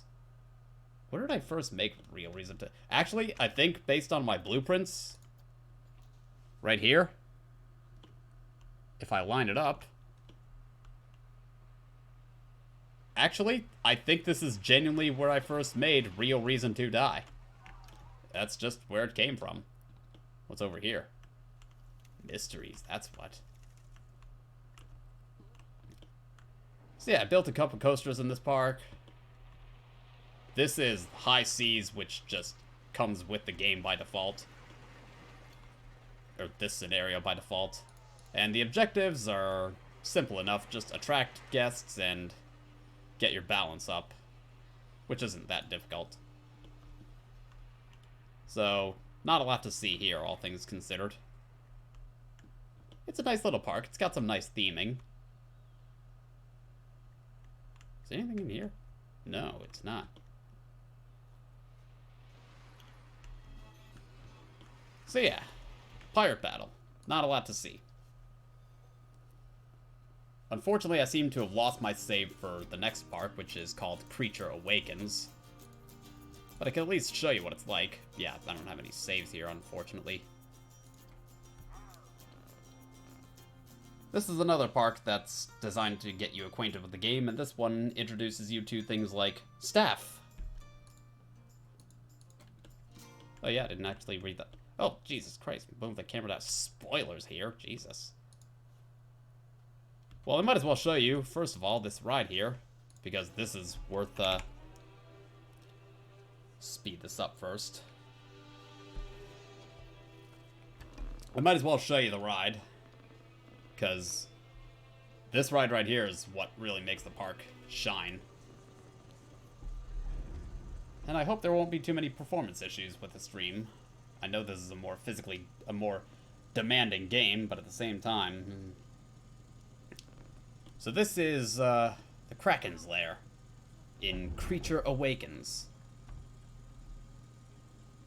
And I'd just like to remind you that this ride that you're about to see right here, this is just something that you can do with the tools the game gives you. With enough patience, with enough know-how, anyone can make a ride like this. And it's absolutely gorgeous.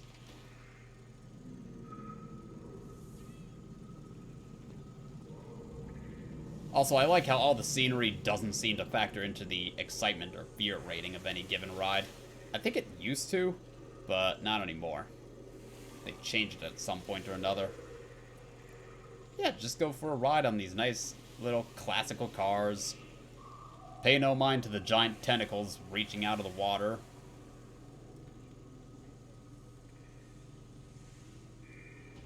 I did not build this. Again, this is from a clean save file. A clean park. I just started this up. This is just what the game gives you. Everything here that you see can be replicated by anyone if they know what they're doing. And I think the frame rate's definitely not holding up, is it? I mean, it's supposed to be at 60 FPS, I'm pretty sure, but probably getting more like 30 on the playback. Whereas I can get 144 on this thing. I say 144 because that's the most I can see with this 144 hertz monitor that I have.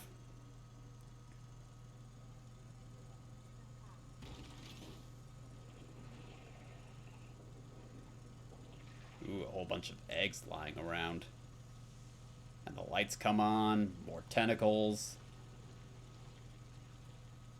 Yeah, this seems perfectly safe. Just a reminder that this park was, maybe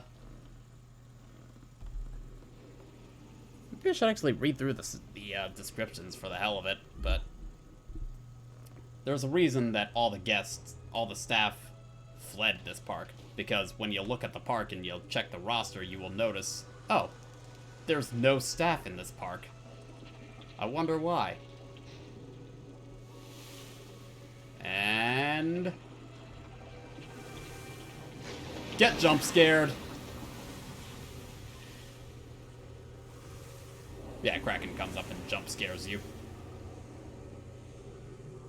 Maybe that'd scare me more if I didn't know it was coming. But even then. And that's the end of the ride. Just speed through here, and bada boom. So that's the Kraken's lair, and you can notice that, yeah, everyone and their children's children want to go on this ride, and there's even a priority queue right here for anyone who wants a fast pass, if that's something they want. You're given plenty of space to work with out here, as you can see. 13337. Well, it was at some point, but here you simply need to hire 2 janitors, 2 mechanics, 2 entertainers, build a bunch of rides, and attract 1,000 guests. Again, not that difficult. What graphics card do I use? I use this computer is running an NVIDIA RTX 2080 Super. Or was it the... Yeah, that's what it is. The RTX 2080 Super. It's a badass card. So, Captain Lockjaw's and buried treasures. Plunder through these scenarios with Lockjaw. Are you ready? So, pirate battle. Avast me hearties, and welcome to Planet Coaster. Shiver those timbers and take charge of this explosive pirate park. Complete ride construction, draw in the crowds, and give your guests a swashbuckling good time. And what we just went through is Creature Awakens. Rumors of engineers meeting sticky ends scared off this park's staff, leading to its recent sale. The bargain price presents an irresistible opportunity, so hire some new staff, complete construction of the park, and ignore the reports of strange noises underground. I'm sure it's nothing to worry about. And here we have Pirate Cove, which I actually struggled with in the last scenario. When I tried to play this park for a stream, that is. Former pirate turned entrepreneur Pegleg Pete appears to be struggling somewhat. His lone-addled park is incomplete and lacking in fun. If only he could remember where he buried his treasure. It was around here somewhere. Take the helm and turn things around before this ship capsizes. Some of the corny writing from Roller Coaster Tycoon 3 is back, but it's not nearly as corny as it is in that game. It's much more serious this time around. It's silly, but not so much so. And here we have... Oh, goodness. I got very, playful with this, didn't I? The Scurvy Dog. I don't know whether I named it that, or if it was just named that by default. This is an American Aero coaster. It's a steel looping coaster based on the Aerodynamics steel looping coaster. You start with a station right over here, and that's it. You get the station, and you're encouraged to effectively build your own little roller coaster, which is, as you can see, exactly what I did. And I didn't do too bad, to be honest. So in this park, you actually start with a whole bunch of this area that's almost like this. You have just this empty expanse, and it has under construction signs or coming soon signs. And you start off with a park that's pretty badly in debt. What you need to do here is reach a monthly profit of so-and-so, build a coaster, and incidentally, you have a coaster to start with right here. You need a monthly profit, you need enough guests, and you need to pay off all your loans. And as you can see, I've already done all of that. This ride right here, by the way, is one of my main problems with how they monetize this game. I say that because this seems like a fairly basic style of coaster, the swinging minecart coaster. Or so you would think. As it turns out, however, this coaster type is DLC. Yeah. $11 gets you the Adventure Pack, which unlocks this particular coaster type. And some scenery items, another ride or two, and that's it. For $11. For the price of 2 DLCs in this game, you could have just bought another game entirely. The DLCs do not give you that much bang for your buck. It's kind of insulting, to be honest.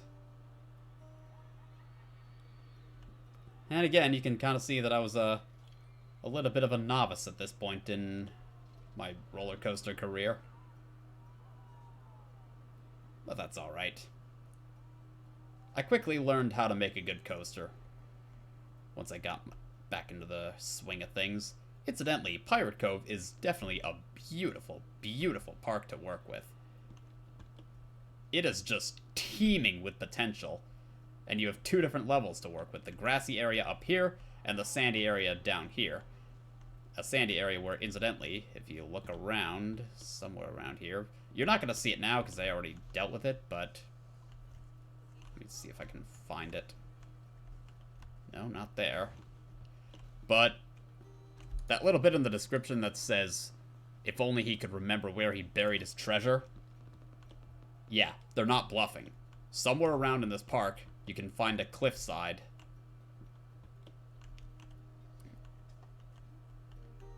Actually, I think it was right here even.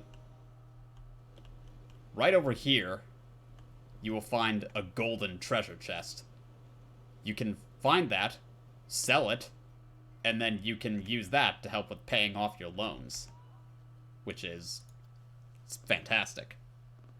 I didn't know about that at the time, however, so if you decide to play that particular scenario without the easy mode trick, effectively, it could be a pain in your ass. With all this pirate stuff, reminds me of one of my favorite Roller Coaster Tycoon 2 custom parks. I wonder which one that would have been. I never actually played a lot of Roller Coaster Tycoon 2. I only played the first one and the third one. And Planet Coaster, which might as well be the true Roller Coaster Tycoon 4, but Roller Coaster Tycoon has had a bit of a fall from grace since then. Moving on to Princess Emily? Princess Emily's Fairy Tale. Princess Emily requests your aid in revitalizing her kingdom. We start with the Great Tree. They say this tree is the heart of the world. Can you respect Mother Nature and craft an eco-friendly theme park around the towering tree, or will you sell the woodland for profit and squeeze as much as you can from this verdant environment? Here's a hint. Do not sell the trees. Do not sell the trees. A park hack to be a full-on water park. Well, that sounds badass. Was it any better than Aqua Park and Roller Coaster Tycoon 1? Probably was if it was a hack, to be honest. So yeah, this is the Great Tree, which is incidentally not a tree at all. It's actually just some very crafty terraforming, actually. But it is quite a sight. And looks pretty convincing, too. Very nicely done. Apparently someone lives there, too. So over here you will see... Huh. Well, doesn't this look familiar? Yes, this is Real Reason to Die. Again. Some of the scenarios I got a little bit lazy and just slapped down Real Reason to Die. So you're going to see this a fair bit. And you can see that I threw down a whole bunch of scenery.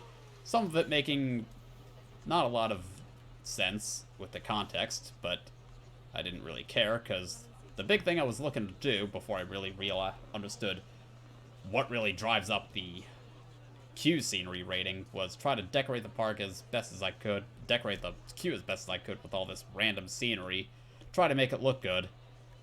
And all these guests think that $14 to go on Real Reason to Die is a really good value. Prestige is overpowered in this game. If I wanted to, I could probably charge $20 for this coaster. But that's not what I wound up doing. So this park is all about scenery rating. So you have to get that up as high as you can. And as you can see, I managed to get it right up to 160. Oops. Even though you can see that I've got a whole bunch of scenery slapped down that... Okay, admittedly it may not be a whole lot because there's a lot of dead space between the park entrance and the park proper. What I should have done was research a transport ride and use that to get guests between the park entrance and the park proper. But that's alright. No need to dwell on that at this point. So you need to get a monthly profit of $3,000 to start, get a good scenery rating, achieve a good enough park rating. I can't remember whether I did that with marketing? No, I didn't use marketing. Interesting. And I say that because if you use marketing, that just gives your park rating an instant boost. I was going to show you that coaster over there, but then I realized that's just Real Reason to Die, which we've seen already. It won't be the first. It's not the first time we've seen it, and it will not be the last. Silversmith Manor. The Silversmith family are opening a theme park in the grounds on their estate to tackle their runaway debts. Your job is to build a successful park and keep the place afloat, with just a few caveats. The Silversmiths are rather old-fashioned and will only allow traditional attractions, so you may want to aim your marketing efforts at families to ensure your ride sequences offer value for money. Oh, and build carefully, as the estates will take a percentage of any refunds. Good luck. And unfortunately, I seem to have once again lost my save file, so I can't show you what I actually did in the park, because that seems to be gone, which is unfortunate. Still, it's not the worst, it's not the hardest challenge in the world, and you can see that it gives you this absolutely gorgeous centerpiece to work with.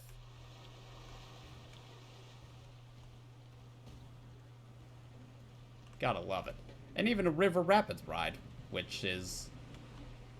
well, it's okay. It's not... Then again, I don't really know if you can make a particularly exciting River Rapids ride in this game. That seems like it would be quite the trick. Yeah, but you can have the, a little bit of whitewater rapids here and there.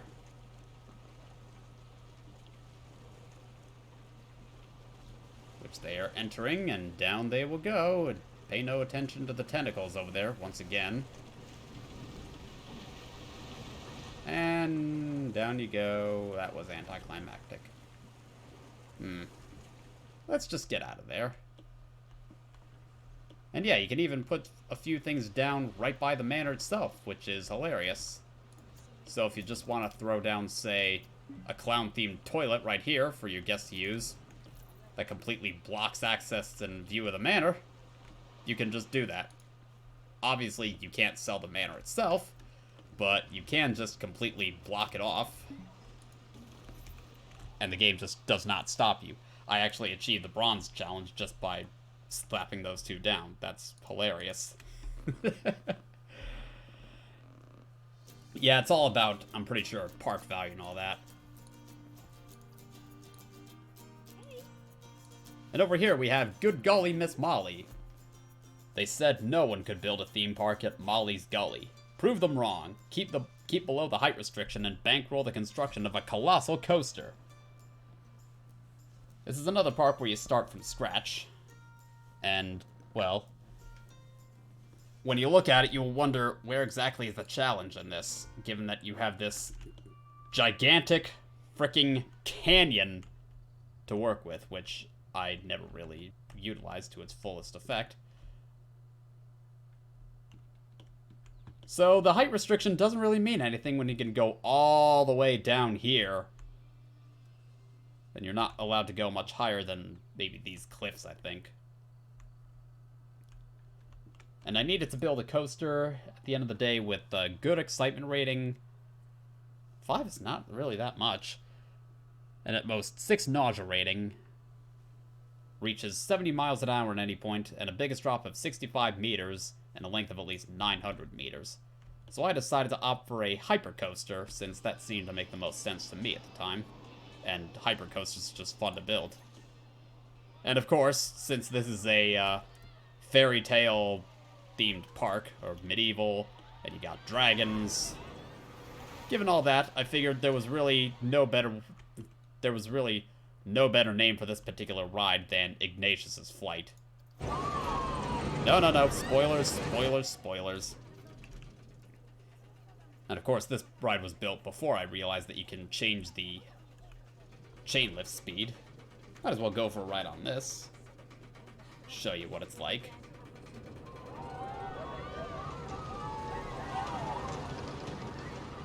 Hypercoasters are fun to build because they're just all about speed and airtime and not much else. It's just one of those ride types that shows you don't need inversions to make a nice, quality, intense roller coaster.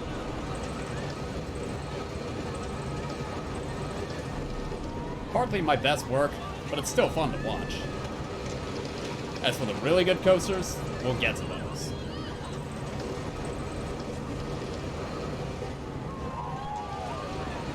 I should have made more humps like that one right there and this one right here, because these are actually a really good source of excitement, because they provide airtime.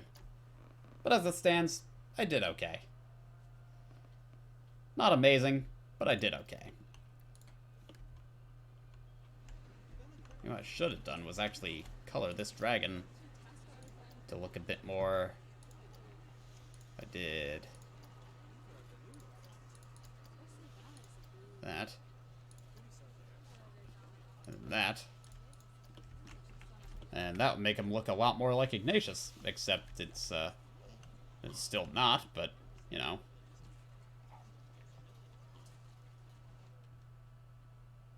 So, good golly, Miss Molly. Oh yeah, and there's this one right here called the Gully, which is just a wooden steel hybrid coaster using the Steel Vengeance sort of design.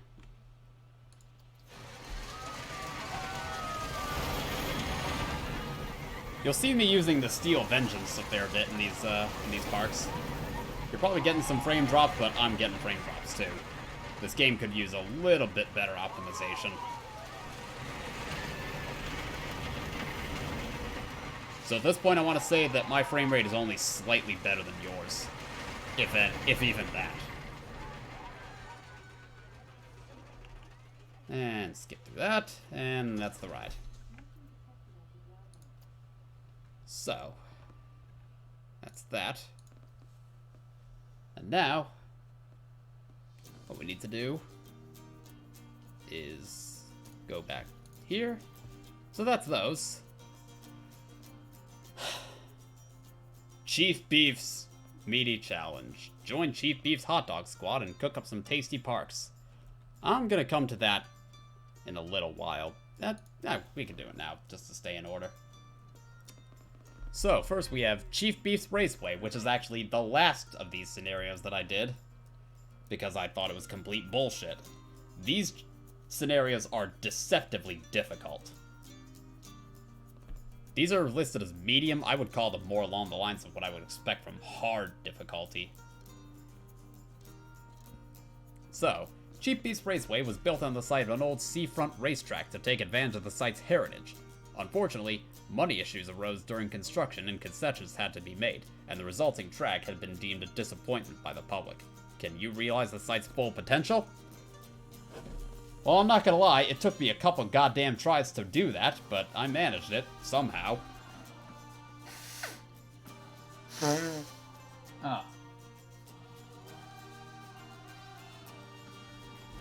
And I'll give you a quick look at what that looks like. Oh, dear. So yeah, this is what the park I made. Or the park that I set up. This park is really, really badly optimized as far as placement goes. Some of the shops I've had to delete or move around to be a little bit more efficient. I mean, you enter and exit here. You come in this way. And then you, and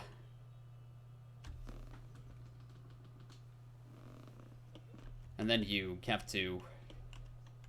You have this right here. Cheap Beef's Raceway. Which is a go-kart track that, as you can see, you go around here, down here. It used to go through this tunnel here.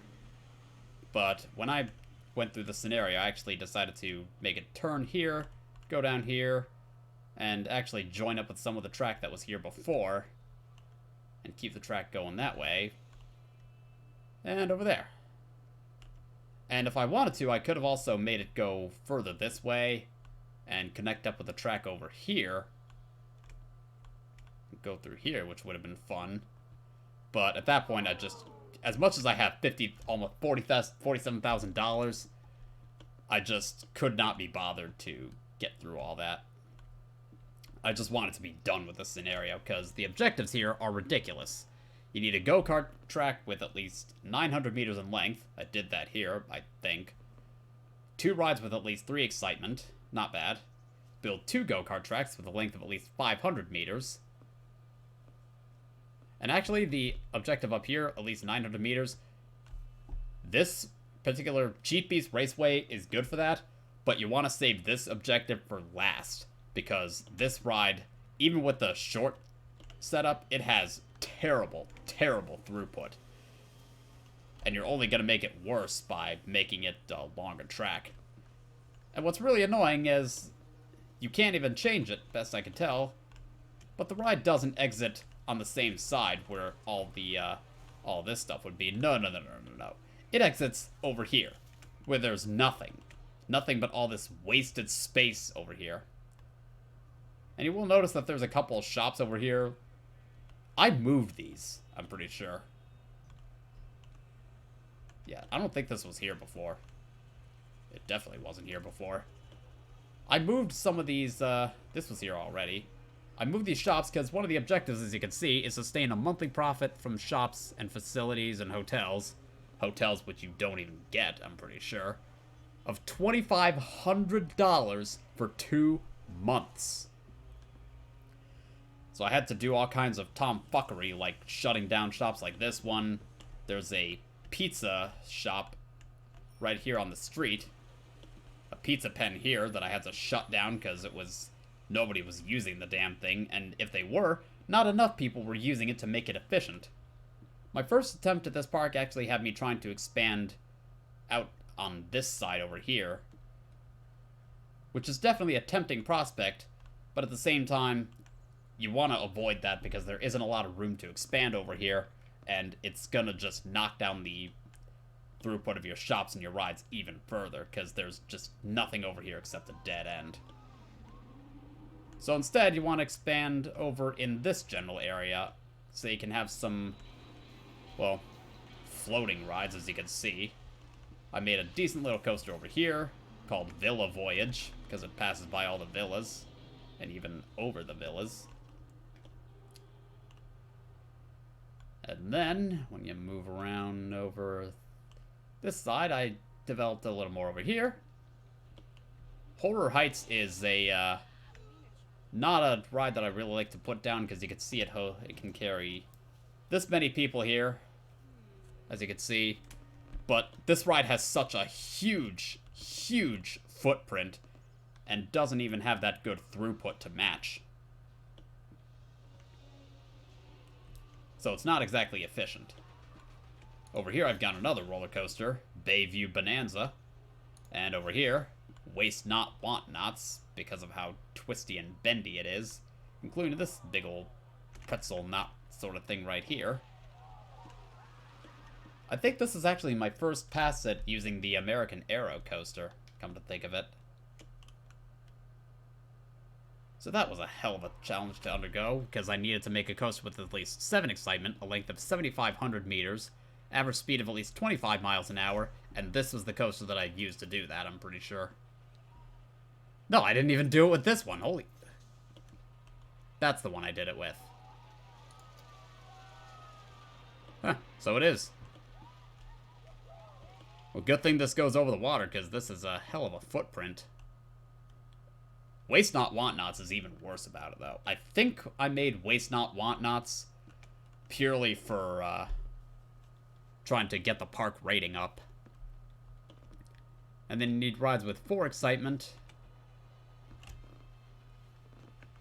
This park was just a pain in the ass. I don't have very fond memories of it.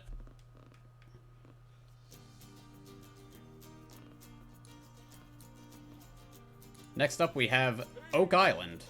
This park has been thrilling the public for over a century, but it's starting to be eclipsed by the towering, twisting thrill machines of newer parks. The board is keen to reinvigorate it with exciting modern rides while preserving its heritage. Are you up to the challenge? This one seemed like it wouldn't be that bad. Spoiler alert, it was that bad. This is another shop that... This is another park that has, not the most optimal shop placements, and I had to shut down a bunch of them just to keep things running efficiently. Steam is a ride that you get here that I actually sped up so I could get better throughput on it. Tornado comes with the park.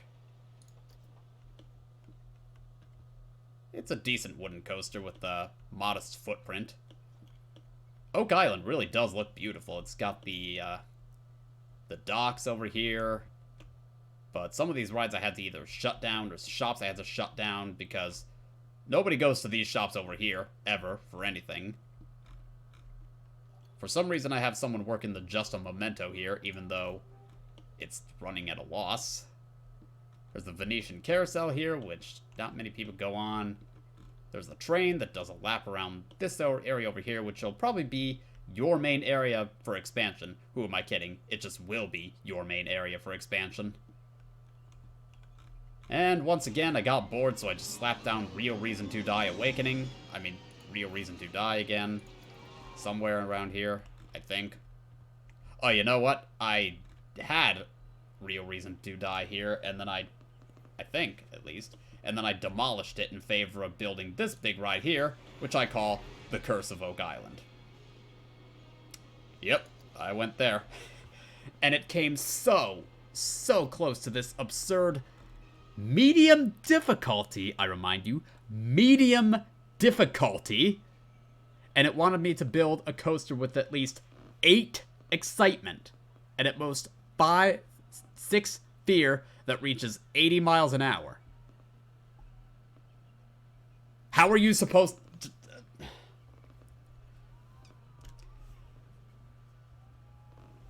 Medium difficulty, by the way. And I couldn't even meet that one. I made this one instead, I think. Because it needed 10 inversions, and as you can see, I have 12 inversions on this coaster. And my god, what a project it is. Let's go for a ride on it, see what I did with it, huh?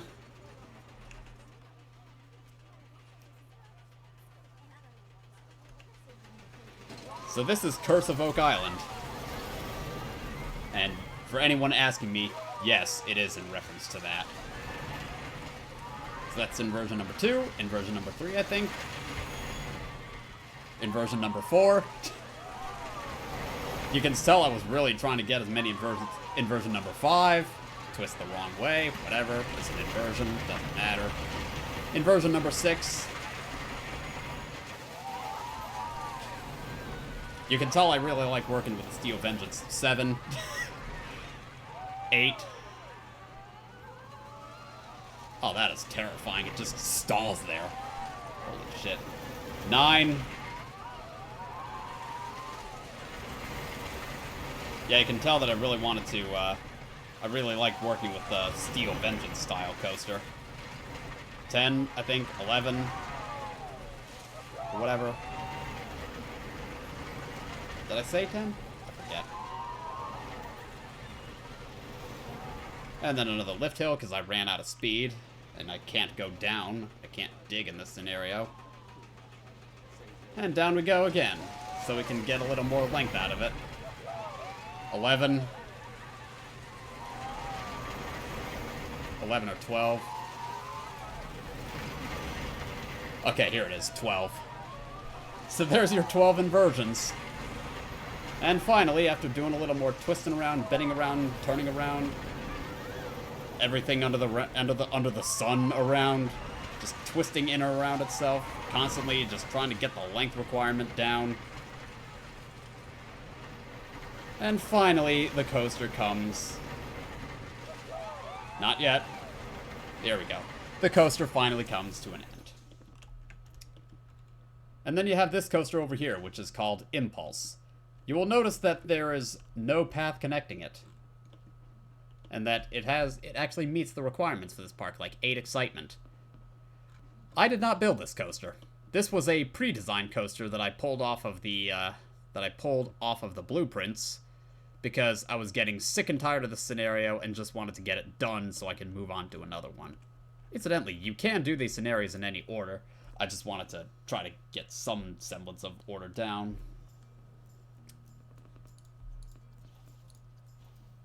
Well, that was that. Downtown was actually the easiest of the bunch, if you can believe that. Incidentally, I do want to make this a video at some point. I'll probably work on that at some point or another, but for now, just showing you guys while you're still around, pad out my time a little bit, just for those who are curious enough. Downtown. Downtown Park was supposed to bring a little cappiness to this notorious neighborhood, where security guards demand higher salaries because of the increased risk. But the founders' ambitions were undermined by the high levels of crime. Can you succeed where they failed and bring some joy to the area? Well, as it turns out, yes I did. So what you need to do is...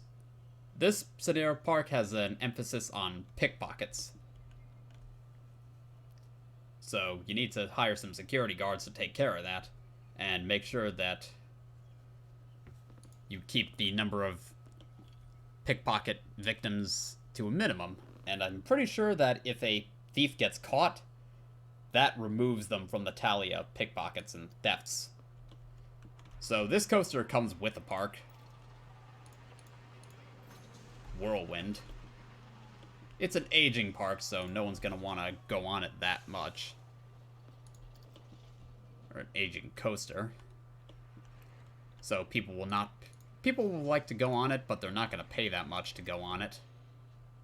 And over here, you can see we have these 50 bajillion stores.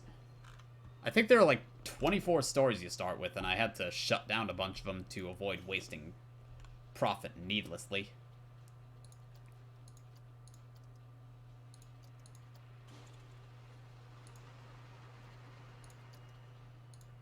Trying to see if I can find the thing that talks about the prestige of the coaster. There it is. Yeah, this is aging. Oh, you can rebrand a ride. That's interesting. So yeah, there's a reputation for rides in this game. You have new. When the ride is first opened, you'll have a 10% prestige boost. Established, which removes the, hey, act of vandalism seen on security camera. Nice. That's what I put those up for.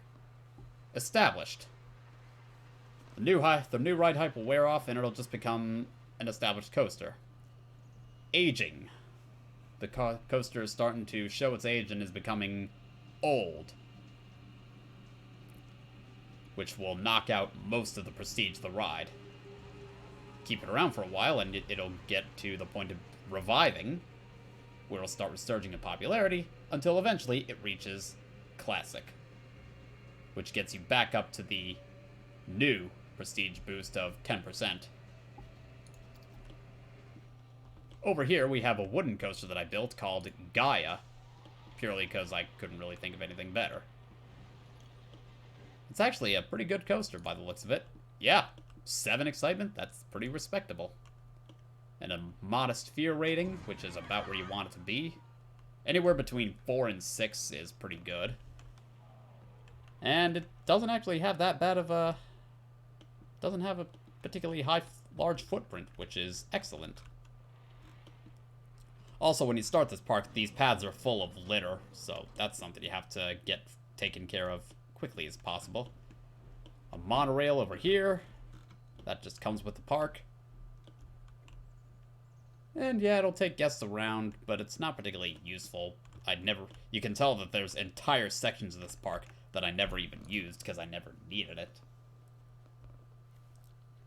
So that's cheap beef scenarios. They are deceptively difficult for what you're getting in, for what you get into. But I got through them, and all it took was a piece of my soul. Now we have science fiction scenarios with Dexar and Dexter's Science Shenanigans. Night Encounters. The government recently sold off a tract of restricted land to private buyers, which was promptly snapped up by an ambitious theme park operation. Shortly after the grand opening, this sci-fi theme park's management mysteriously disappeared along with all their research. Keep this park in the black, earn enough money to research new rides, and make this strange park a success. And they're not kidding when they talk about the research being gone, because you start this park off and you will have nothing researched. You will start with the 2 forge rides, one here and one there. But that's all you get. And you have this, obviously, this big ol' wreck of an alien craft, which you can't destroy, of course. So your objectives here are to achieve a good scenery rating, get a high enough park rating, reach a monthly profit from rides. And when it says monthly profit from rides, it means any kinds of rides. It could be flat rides, it could be a roller coaster, doesn't matter. As far as coasters, right over here we have Lightyear, another Steel Vengeance coaster that I made with respectable... Wow, that almost got an 8 excitement rating. That's impressive. So yeah, that's Lightyear. You can tell I got pretty cute with these coasters at this point. Over here we have Logistic Hair Razor, which is a swinging minecart coaster. And right here we have another Steel Vengeance called Mobius Trip. Huh? Huh? I can't actually remember which of these came first, but I'm pretty happy with how these rides turned out. I'm gonna get through these a little quicker so I can get to my proper parks at some point. Golem Rampage was a bit of a pain in the ass to work with, but I managed to make that work out, as you will see momentarily. The enormous Golem's rampage has finally come to an end, frozen in eternal battle against the Mutts. Our experts claim the creature is dormant, but local staff don't seem convinced. They're demanding a premium to work here. Utilize the monorail to make the most of the space and create a truly unique sci-fi theme park. Don't use the monorail, it's a trap. Seriously, the monorail it's just gonna slow you down. You can use the monorail, you can keep it if you really want, but generally speaking, you're better off just making a path around the park to let your guests get where they need to go. And this, of course, is the big ol' golem. You can see the turrets over there, shooting at it. You can see Mutts over here, trying to free one of their buddies who's been caught. And appears to be being crushed in the golem's hand. And around here, oh look, it's Real Reason to Die again. Haha, yeah. And over here, we have a nice little wooden roller coaster called Chipper Attitude. Yeah. Right over here, I have a hyper coaster called Warp Speed. Pretty decent stats on that. A little too nauseating, though. This one's pretty good. And for here, you had to get park value, park rating, and a coaster. This park was annoying. I actually had to trash 1 or 2 roller coaster designs because they were a waste of space, not efficient enough. People weren't going on them. It was a pain in the ass. Shops and Drops was probably my least favorite of the bunch, though, because it has a focus once again on shops. My favorite. This futuristic park's shop franchises have questioned their long-term commitment after underwhelming financial results. Retain their trust by squeezing as much profit as possible from your shops and facilities. Layout and pricing choices are key, and Candy Tycoons will make use of the ready-built shop fronts. The shop fronts, which can be found right around here. Some of these shops are already set up, like the Cheap Beefs, and the, over here I made a Gulpy. And there's a Pizza Pen there, because... and another Gulpy over there. So these were all, shop fronts waiting to be used. And meanwhile, I threw down this coaster right here, a mine train coaster called Canyon Run. Yeah, a canyon runner coaster called Canyon Run. Real creative now. Real creative. But it's a nice little ride. It does what I need it to. It does what I need it to do, and what I needed it to do was, as you can see, be a money churner. And of course, I needed to get some shops and good profit from the shops, so you need to reach a monthly profit of 2,000, 4,000, and 6,000 from your shops, facilities, and hotels, and achieve a good park rating and attract guests. Which is nuts. Oh look, real reason to die. We meet again. And over here we have a hypercoaster called Journey. Why don't we go for a ride on this one? This looks kind of fun. Just give it a minute. Up we go. And this is all before I realized that you could change the speed of the chain lift hills, like I said before, so...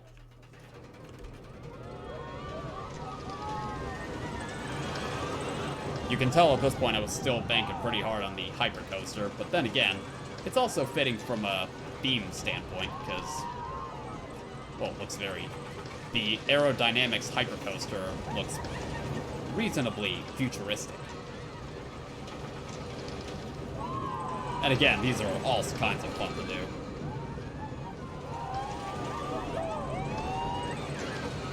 And fun to watch, too. I would never go on 99% of the roller coasters I build, but they are still fun to watch. I love how it goes down into the gorge like that. That's just beautiful. And again, I got some scenery around just to beef up the scenery, the Q scenery rating. Even if it doesn't make a lot of sense. And you're gonna see that I'll have some particular parks that completely cheese that. We'll get to that in a little while.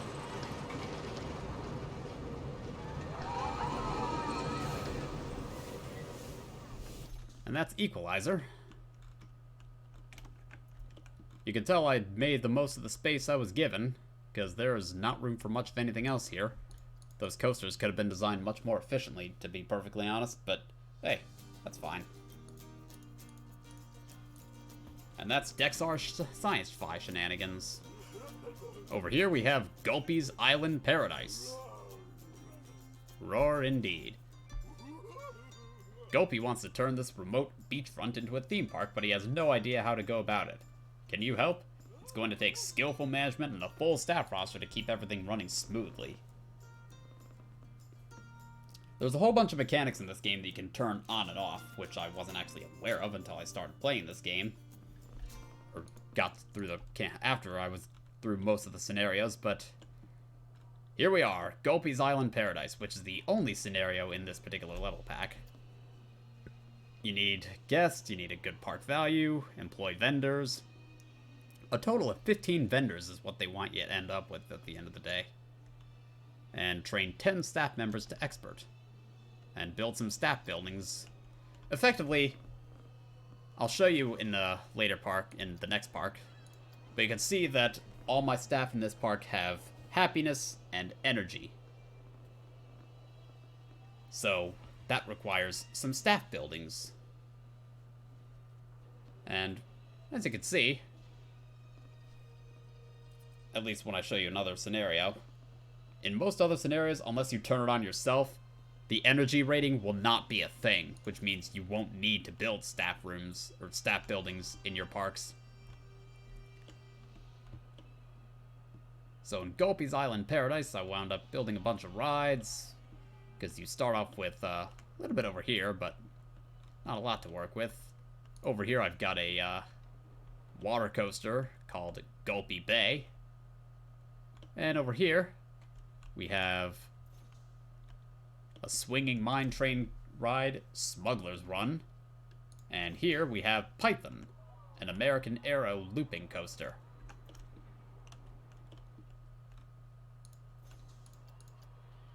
It's alright. Gulpy's Island Paradise was, not too bad. I've certainly dealt with worse, as we will see momentarily. Next up, we have another of the, DLC mission packs. By the way, the DLC mission packs in the campaign were added for free. This is one of them, Festive Funlands. It's time to unwrap our plans for a festive theme park in this jolly location. Just remember that your cash is a loan, not a gift. Spruce up your winter wonderland with seasonal scenery and draw in the merry crowds from far around. And as you can see, the scenario objectives are actually pretty tame for what you would expect from what's apparently labeled as hard difficulty. You don't get a lot of money to start with, but that quickly ceases to be a problem as you continue developing your park, if you're smart enough about it. And of course I had to name this big coaster here Chestnut. What else was I gonna name it? And over here we have Polar Express. Because, again, what were you expecting? What could you have expected, really? Not a lot to show here, so let's get out of here and move on to the next ones.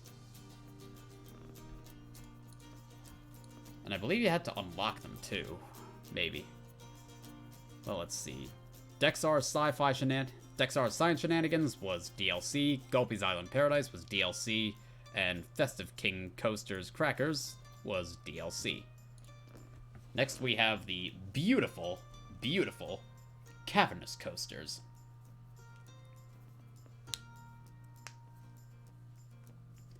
Not a lot of people are here anymore, but I kind of figured that would be the case by this point.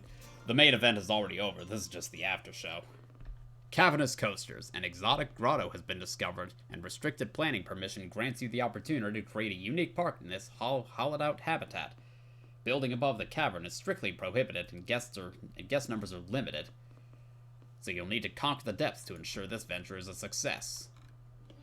I don't know why I decided to build a clown-themed bathroom right there, but, well, that's what I went for.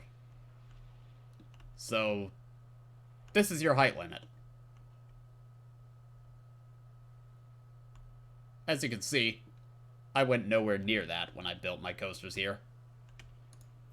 So here we have Echo, of course, because we're underground, why not? We have the Gulch, which is a decent money churner. And over here we have the big boy, the one bringing in all the money, Journey, which is effectively a tour of the grotto, mostly. And I believe this is the coaster that was built for objectives, maybe. Well, it could have been, at least. So we got monthly profit and build a coaster.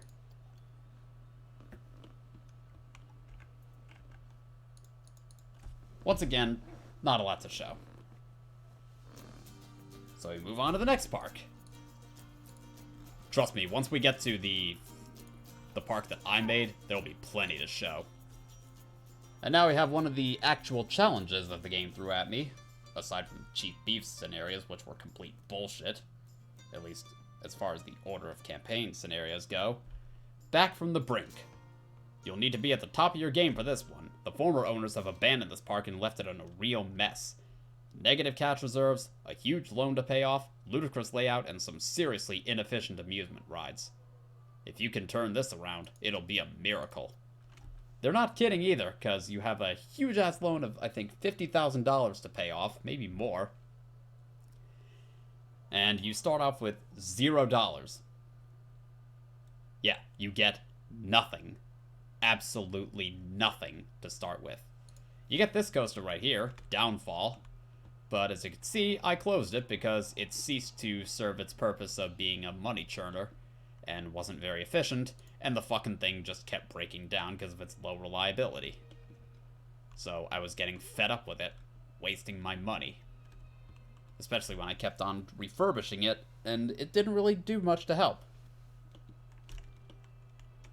Here we have King of the Lake, a Kraken statue. I'm surprised you can even delete that. So you need to get a good park value and park rating. And you need to do all that with some ridiculous loans. So you start with $0, so naturally your first move is going to be to get a loan. Yeah, $50,000 is what you start with. So you're going to have to start the park with a $10,000 loan. You have to get a good start, because if you don't get a good start, you're not going to make it anywhere with this park. I know from experience, because this took me a try or two. Reason to die awake. Real reason to die. We meet again. And over here we have... Oh, I never actually named this coaster. Well, that's curious. It's a pretty good coaster. It's open. I just never named it. Interesting.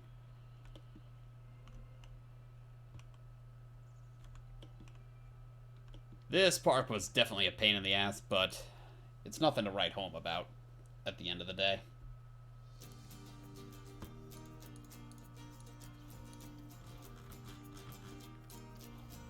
So that brings us to the real challenges, the proper, actually somewhat interesting ones. This one you have to actually unlock. King Coaster's Royal Decree. Can your skills impress the King of Coasters? Monolith. A strange object found in the desert appears to have exerted an unexpected effect on the park's rides. Everything keeps breaking down and we're running out of cash. Hire some mechanics, utilize work rosters to fix and maintain the rides, combat the monolith's power, and get the park back in profit.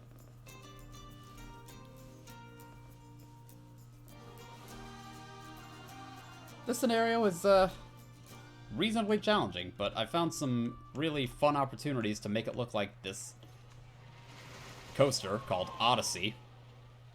See what I did there? Effectively looks like it's riding right alongside the monolith, which I thought would look pretty badass. And you know what? It is badass. It's also the park's only roller coaster, and since that's the main thing you're here for, well,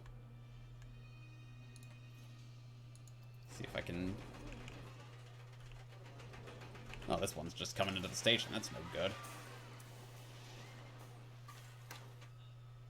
Might as well give you a quick show of what this looks like. Maybe. So with this one, I just start with a drop. And you ride right along the monolith. That's still cool. I can't remember whether I made this coaster for a challenge or if it was just a money churner. Real reason to die is always my dedicated money churner in these scenarios, but I don't like to just keep building it over and over again. That's just silly.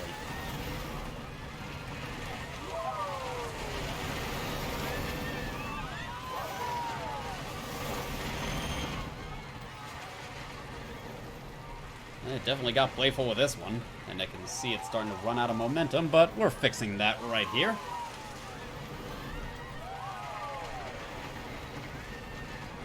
And up a chain lift hill, because that's all there is to it. It's got some decent stats to it.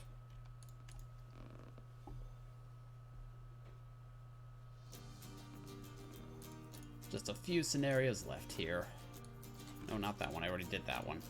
Skull. This one looks beautiful.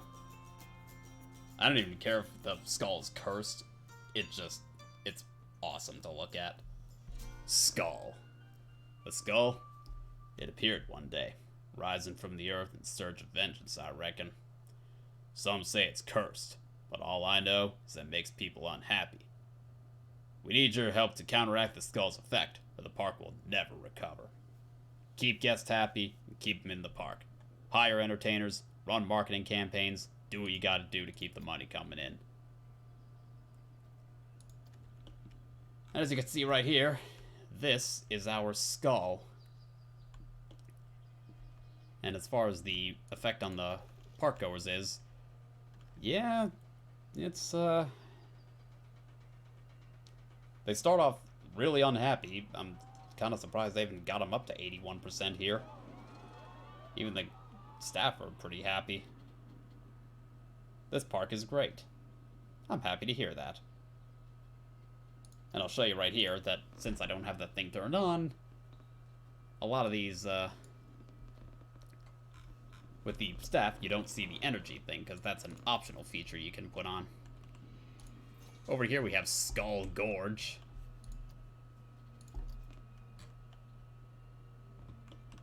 And over here, Runaway Train.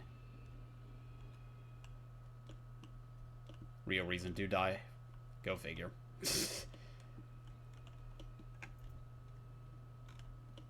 Yeah, I just had to make a coaster that goes right up to the skull. It was an irresistible opportunity.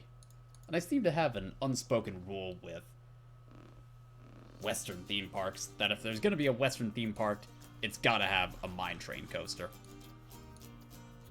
And then King Coaster. Coasters. Build increasingly difficult coasters to satisfy King Coaster.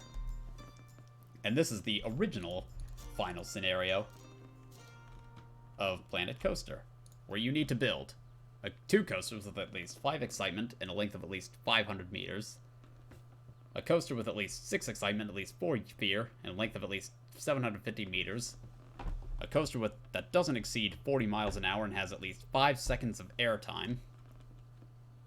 And as you can see right here, I've got Hopper. Get it? Hopper. Because it's mine carts, kind of like an open top. Forget it. But this is the coaster that never exceeds 40 miles an hour, and it has 5 seconds worth of airtime throughout. 6.1 seconds of airtime, as a matter of fact. And the max speed is 34 miles an hour. Not bad. Here we have Crown Jewel, which, if I made a few adjustments, probably could have satisfied one of these, for all I know. But it's too slow on the average speed. Oh well.